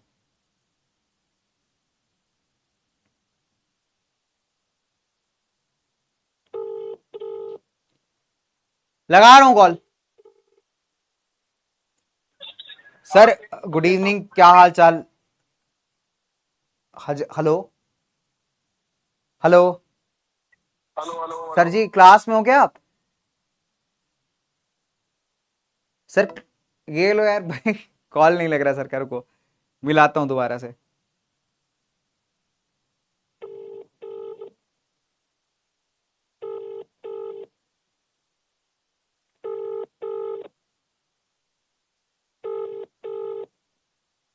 बाय बच्चों, बाय, जा सकते हो आप लोग, है ना, बाय बाय, ठीक है। भाई सर क्लास में है, पक्की बात, ठीक है। सर क्लास में दोस्त, तो ये कॉल नहीं लग रहा, ठीक है। आप जिस व्यक्ति कॉल, तो भाई सर हैं क्लास में, ठीक है, तो आज यूजुअल कॉल आपका लग नहीं रहा है, ठीक है। तो अगर सर का कॉल आ जाता है तो मैं नेक्स्ट टाइम बोल दूंगा कि बच्चे बात करना चाह रहे थे, ठीक है। तो bye everyone, bye everyone, bye everyone, bye. बच्चों आप लोग जा सकते हो, कोई जेन्युइन डाउट हो तो मैं आपको बता दूंगा, ठीक है। तो आप जा सकते हैं, बाकी थैंक यू सो मच, है ना। धन्यवाद आप सभी का, बहुत बहुत अच्छा लगा आपसे बात करके। तो thank you everyone, bye bye guys, take care, जा सकते हो आप, ठीक है। चलो, तो अकाडेमिक डाउट्स,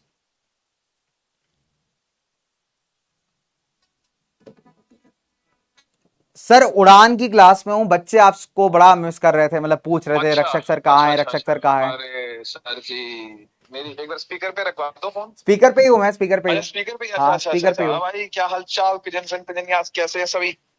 वो सर, अभी केमिस्ट्री वाला लेक्चर अपलोड करवाया था यार चैनल पर ना, अच्छा तो ओके। उस चक्कर में लगा हुआ था। पहले रिकॉर्ड करना, फिर कंटेंट बनाना, फिर उसका मतलब वो टेलीग्राम वगैरह सब सेट करना, वही सब चीजों में लगा हुआ था थोड़ा। तो सही है सही बाकी है। क्लास तो इस वीक लूंगा, मतलब मैं, मतलब कमिंग वीक। ये स्टार्टिंग से कहते रक्षक सर को कॉल करो, मैं कहा सर यार क्लास में है, खत्म हो जाओ, तुम पढ़ लो, उसके बाद कॉल करते हैं सर को। हाँ, नहीं बस यही, इन्हीं सब रिकॉर्डिंग्स में ही थोड़ा सा बिजी था। इन्हीं के लिए तो बना रहा हूँ, क्लास 10th के तो कंटेंट बना रहा हूँ सारा यार। क्या अभी बात है। पहले, हाँ पहले इलेक्ट्रिसिटी करवाया था, अभी केमिकल रिएक्शन एंड इक्वेशंस डाला है, अब नेक्स्ट जो है वो बायो का देखता हूँ। सही है तो सर। वही है, जो बच्चे डिमांड करेंगे वैसे ही चलेगा सर, ये यही सब पढ़ चल नहीं रहा रही है ना, दिक्कत इनके साथ यही है, आप कितना भी कंटेंट दे दो ये पढ़ने को रेडी नहीं है इनको हमारा। इनको लग रहा है कि अरे सर दिवाली आ रही, सर कौन पढ़ेगा। ये अभी अभी थोड़ा मौसम ऐसा है ना सर, देखो हाँ पेपर आएगा अपने आप पढ़ेंगे यार, हम भी कहाँ पढ़ते थे सर रेगुलर। नहीं नहीं, ये तो है सर। हम बस सर अब ज्ञान हम दे सकते हैं, एग्जाम के क्योंकि हम टाइम पढ़ लेते थे ना, ये एग्जाम के टाइम भी नहीं पढ़ रहे हैं। एग्जाम के टाइम तो पढ़ेंगे सर, पढ़ेंगे। पूछो इनसे, इनसे इनसे काम करो, प्रॉमिस ले लो आप भाई कि एग्जाम प्रॉमिस से, करो यार, सर ने बोला भाई प्रॉमिस करो कि पढ़ेंगे हम एग्जाम टाइम पे, ऐसा नहीं कि हम एग्जाम एग्जाम टाइम टाइम पे भी से नहीं पढ़ काफी, रहे। एग्जाम टाइम से थोड़ा और पहले, मतलब 15 दिन पहले से शुरू हो हाँ जाए मतलब ऐसा नहीं, सीरियसली पढ़ना। एग्जैक्टली कल पेपर है तुम आज पढ़ हाँ रहे हो, हाँ, क्या ये सर नहीं ये नहीं, ये नहीं करना है, ये नहीं ठीक है। चलेगा, हाँ ये नहीं चलेगा।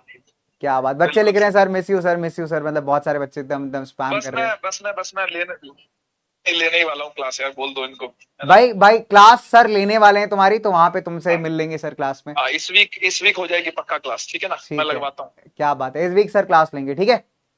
डन है, डन है। ठीक है, ठीक है चलिए सर, सर, आप लो सर क्लास, ओके, है ना, मैं भी एंड करता डन हूँ डन क्लास डन, को। Okay done sir, done. Done sir, bye bye bye. Bye. ठीक है भाई, हो गई बात, ठीक है, कर दिया कॉल। चलो बच्चे, पॉलिटिकल पार्टी है, जब कॉमन आइडियोलॉजी के लोग आएंगे तो ऑब्वियस सी बात है पार्टी फॉर्म होगी। कोई भी पॉलिटिकल पार्टी, मान लो तुम जो है विष्णु, तुम्हारी जनशक्ति पार्टी बना रहे हो तुम, तो ऑब्वियस सी बात है जब लोग इकट्ठा होंगे, है ना, तभी तो एक पॉलिटिकल पार्टी बनती है। फिर आप रजिस्टर करवाओगे उसको, तो कब बनी वो अपन ने देख ही लिया 64 के अंदर। डन। मार्क्सिज्म लेनिनिज्म बच्चे का आइडियोलॉजी है साक्षी। एक कार्ल मार्क्स हुआ करते थे ना रशिया के अंदर, और एक व्लादिमीर लेनिन हुआ करते थे जिन्होंने रशियन रेवोल्यूशन को पूरा लीड किया था। तो इनका मानना था कि जो सोसाइटी का मेन प्रॉब्लम है वो है अमीर या बिजनेसमैन लोग, ठीक है। तो इनके हाथ में रिसोर्सेज हैं, तो जो गरीब आदमी है, वर्कर है, फार्मर है, उसको कुछ नहीं मिल पाता। So as a result resources सरकार के हाथ में होने चाहिए, और सरकार में सबसे इंपॉर्टेंट जो है आपके सोसाइटी में ये वर्कर, फार्मर, लेबर होने चाहिए। तो इसको हम कहते हैं आइडियोलॉजी ऑफ समाजवाद या सोशलिज्म। इसी को व्लादिमीर लेनिन ने प्रमोट किया तो लेनिनिज्म नाम लग गया। कार्ल मार्क्स ने इसमें आइडियोलॉजी दे दी अपनी, तो मार्क्सिज्म बोल दिया गया। That is called this thing, ठीक है। वैसे तो बहुत बड़ा बच्चे अपने आप में अप्रोच है, तुम बेसिक्स है इसको समझ लो। बच्चे जा सकते हो, bye bye, tata everyone, take care, है ना। क्या बात है, यूनिफॉर्म सिविल कोड, यार कुछ बेसिक कोड्स हो सकते हैं, अभी तक तो देखो नहीं आया बेटा, है ना। तो यूनिफॉर्म सिविल कोड का मतलब होता है कुछ रूल्स एंड रेगुलेशंस जो सिटीजंस को फॉलो करने पड़ेंगे, है ना। तो ये जब एप्लीकेबल होगा तब हम देख सकते हैं, ठीक है। वैसे अगर आप देखोगे जो मतलब आइडियोलॉजी है वो इतनी मतलब खराब भी नहीं उस केस में, क्योंकि कुछ जो कॉमन लॉज हैं जिससे सभी लोग इफेक्ट होते हैं, तो उसमें एक यूनिफॉर्मिटी या एक जैसा पन लाने की बात की जा रही है, ठीक है। चलिए, अरे very nice Rishika. Legislative assembly जायबा किसी भी स्टेट के अंदर जो लॉ मेकिंग बॉडी होती है ना, जो आपके स्टेट की सरकार जहां पे बैठती है, जो सर स्टेट रन करती है, उसे हम कहते हैं लेजिस्लेटिव असेंबली। हिंदी में कहें तो विधानसभा कहते हैं उसे हम, ठीक है। Very very simple my dear. बेटा इसके लिए लेक्चर नंबर 1 पे जाओ उज्जवल कुमार, है ना, और पढ़ाई करना स्टार्ट करो जो तुम नहीं कर रहे हो फिलहाल, है ना। और क्लास में टाइम से आया करो। अगली बार तुम्हें कॉल करूंगा और एक भी नोट्स या तुम पीछे छूटे हुए दिखे मेरे को, फिर सीधा जो है सच का सामना खेलेंगे अपन, ठीक है। तो वेरी वेरी सिंपल है that. Done. Bengal gazette paper था दोस्तों, एक अंग्रेजी वाला था, एक बंगाली वाला था, ठीक है। कहां सबमिट करना है, मैं जहां मिल जाऊं वहां दे देना, या फिर चैट्स पे आप दे देना, ठीक है। नहीं लिख पाता हूं, मेरा आंसर सूटेबल नहीं होता क्वेश्चन। बच्चे तो ये प्रैक्टिस सही आएगा ना, नहीं लिख पाता हूं तो ऑब्वियस सी बात है तुम ही सॉल्व करोगे, मैं तुम्हें बताता भी हूं कि क्या लिखना है बेटा, देख ये पॉइंटर्स डालने, कुछ भी लिख करके आओगे नंबर नहीं मिलेंगे, ना स्कूल में मिलेंगे ना बोर्ड्स में मिलेंगे, ठीक है। तो आपको एनसीईआरटी कीवर्ड्स वगैरह डालने पड़ेंगे, जब तक प्रैक्टिस ही नहीं करोगे तब तक कैसे काम बनेगा मिसबाउल हक, ठीक है। तो आप डालो आंसर, लिखो, मुझे टैग करो, मुझे भेजो यार, ठीक है। अपन चेक करेंगे, मिलकर ठीक करेंगे इस आंसर्स को, वेरी सिंपल, ठीक है। अच्छा, please give homework from CBQ, it's more easy. बच्चे सबके पास सीबीक्यू है नहीं यार, तो मैं वहां से होमवर्क दे दूंगा, डेफिनेट सी बात है। लेकिन अगर मैं क्लास में कुछ पढ़ा रहा हूं, चैप्टर आपको पढ़ा रहा हूं, तो आपको अटेंटिव होना बनता है ना। Shortcuts will never lead you anywhere. So definitely बात है, जिनके पास नहीं है बच्चे क्वेश्चन, उनके लिए भी होता है। सर क्वेश्चन समझ नहीं आया, कौन सा क्वेश्चन समझ नहीं आया बेटा यहाँ पे आपको? ये क्वेश्चन का मतलब है कि देखिए, जो हमारी देश में स्टेट पार्टी जब से आनी स्टार्ट हुई, उसने हमारे देश के डेमोक्रेसी को मजबूत कर दिया। यही क्वेश्चन का आंसर मैंने थोड़ी देर पहले तुमको यहां पे पढ़ाया है। तुम ध्यान से अगर पढ़ती हो क्लास में बेटा, तो मैंने थोड़ी देर पहले तुमको क्या पढ़ाया है कि देखिए, ये आंसर ही तो पढ़ाया है तुम्हें कि देश में जब से रीजनल पार्टीज आनी स्टार्ट हुई, तब से किसी एक पार्टी के लिए मुश्किल हो गया कंप्लीट मेजोरिटी लाना। तो उनको सरकार बनानी, तो इनके साथ हाथ मिलाना पड़ेगा। अब हाथ मिलाओगे तो पावर शेयर करनी पड़ेगी। तो इससे क्या हो रहा है, देश के अंदर डेमोक्रेसी डेवलप ही हो रही है ना। डेमोक्रेसी क्या कहती है, पावर जितनी ज्यादा शेयर हो, पावर जितनी ज्यादा शेयर हो उतना बेहतर कंट्री बनेगा, है ना। यही तो डेमोक्रेटिक आइडियाज हैं बच्चे, तो यही तो हो रहा है। ये तब नहीं होगा शालवी जब आप थोड़ा सा ध्यान देके पढ़ेंगे। वेरी वेरी सिंपल, ठीक है, सब बढ़िया बच्चे। बच्चे I tell you very simple. Aditya भाई देखो, क्या होता है जब आप कभी भी रीजनल पार्टीज की बात करते हो, तो उनको इसलिए कहा जाता है रीजनल पार्टीज बिकॉज वो स्टेट्स में काफी अच्छा परफॉर्म कर रही है, लेकिन उनका प्रेजेंस तो है देश के अंदर भी। तो क्या होता है कि जब कोई सरकार बनाने की बात आई, तो मान लेते हैं कि जैसे बीजेपी थी, अब बीजेपी को 260 वोट मिला, तो वो क्या करेगी, किसी रीजनल पार्टी से हाथ मिला सकती है।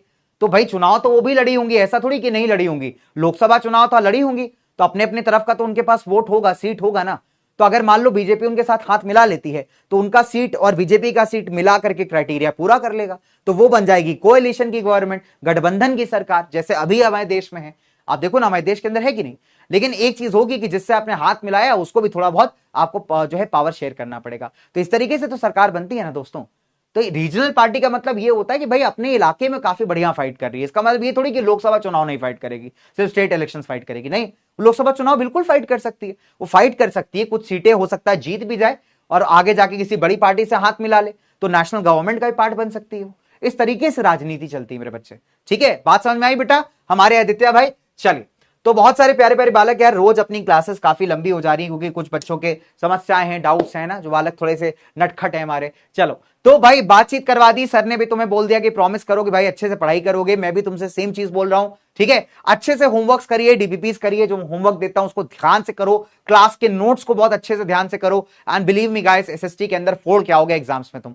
ठीक है, तो इसी के साथ मैं लेता हूं आपसे विदा, मुलाकात होगी सैटरडे को, उस दिन करेंगे इस चैप्टर को खत्म, खलास, फिनिश। ठीक है, एंड इसी के साथ मिलते हैं बच्चों इन द नेक्स्ट क्लास। गाना वाना याद करके आऊंगा थोड़ा सा बढ़िया सा निकाल करके, है ना, उसके बाद अपन करेंगे। ठीक है, चलो तो बाय एवरीवन, टेक केयर बच्चों, और याद रखना कि अपने को साथ चलना है, मिल के चलना है, तभी तो मंजिल पाएंगे ना दोस्त। चलिए तो बाय गाइस, नमस्कार, कुणाल सर का आप सभी को प्रणाम। This is your mentor, your guide Kunal this side, signing off for the day. Bye guys, take care, bye, love you.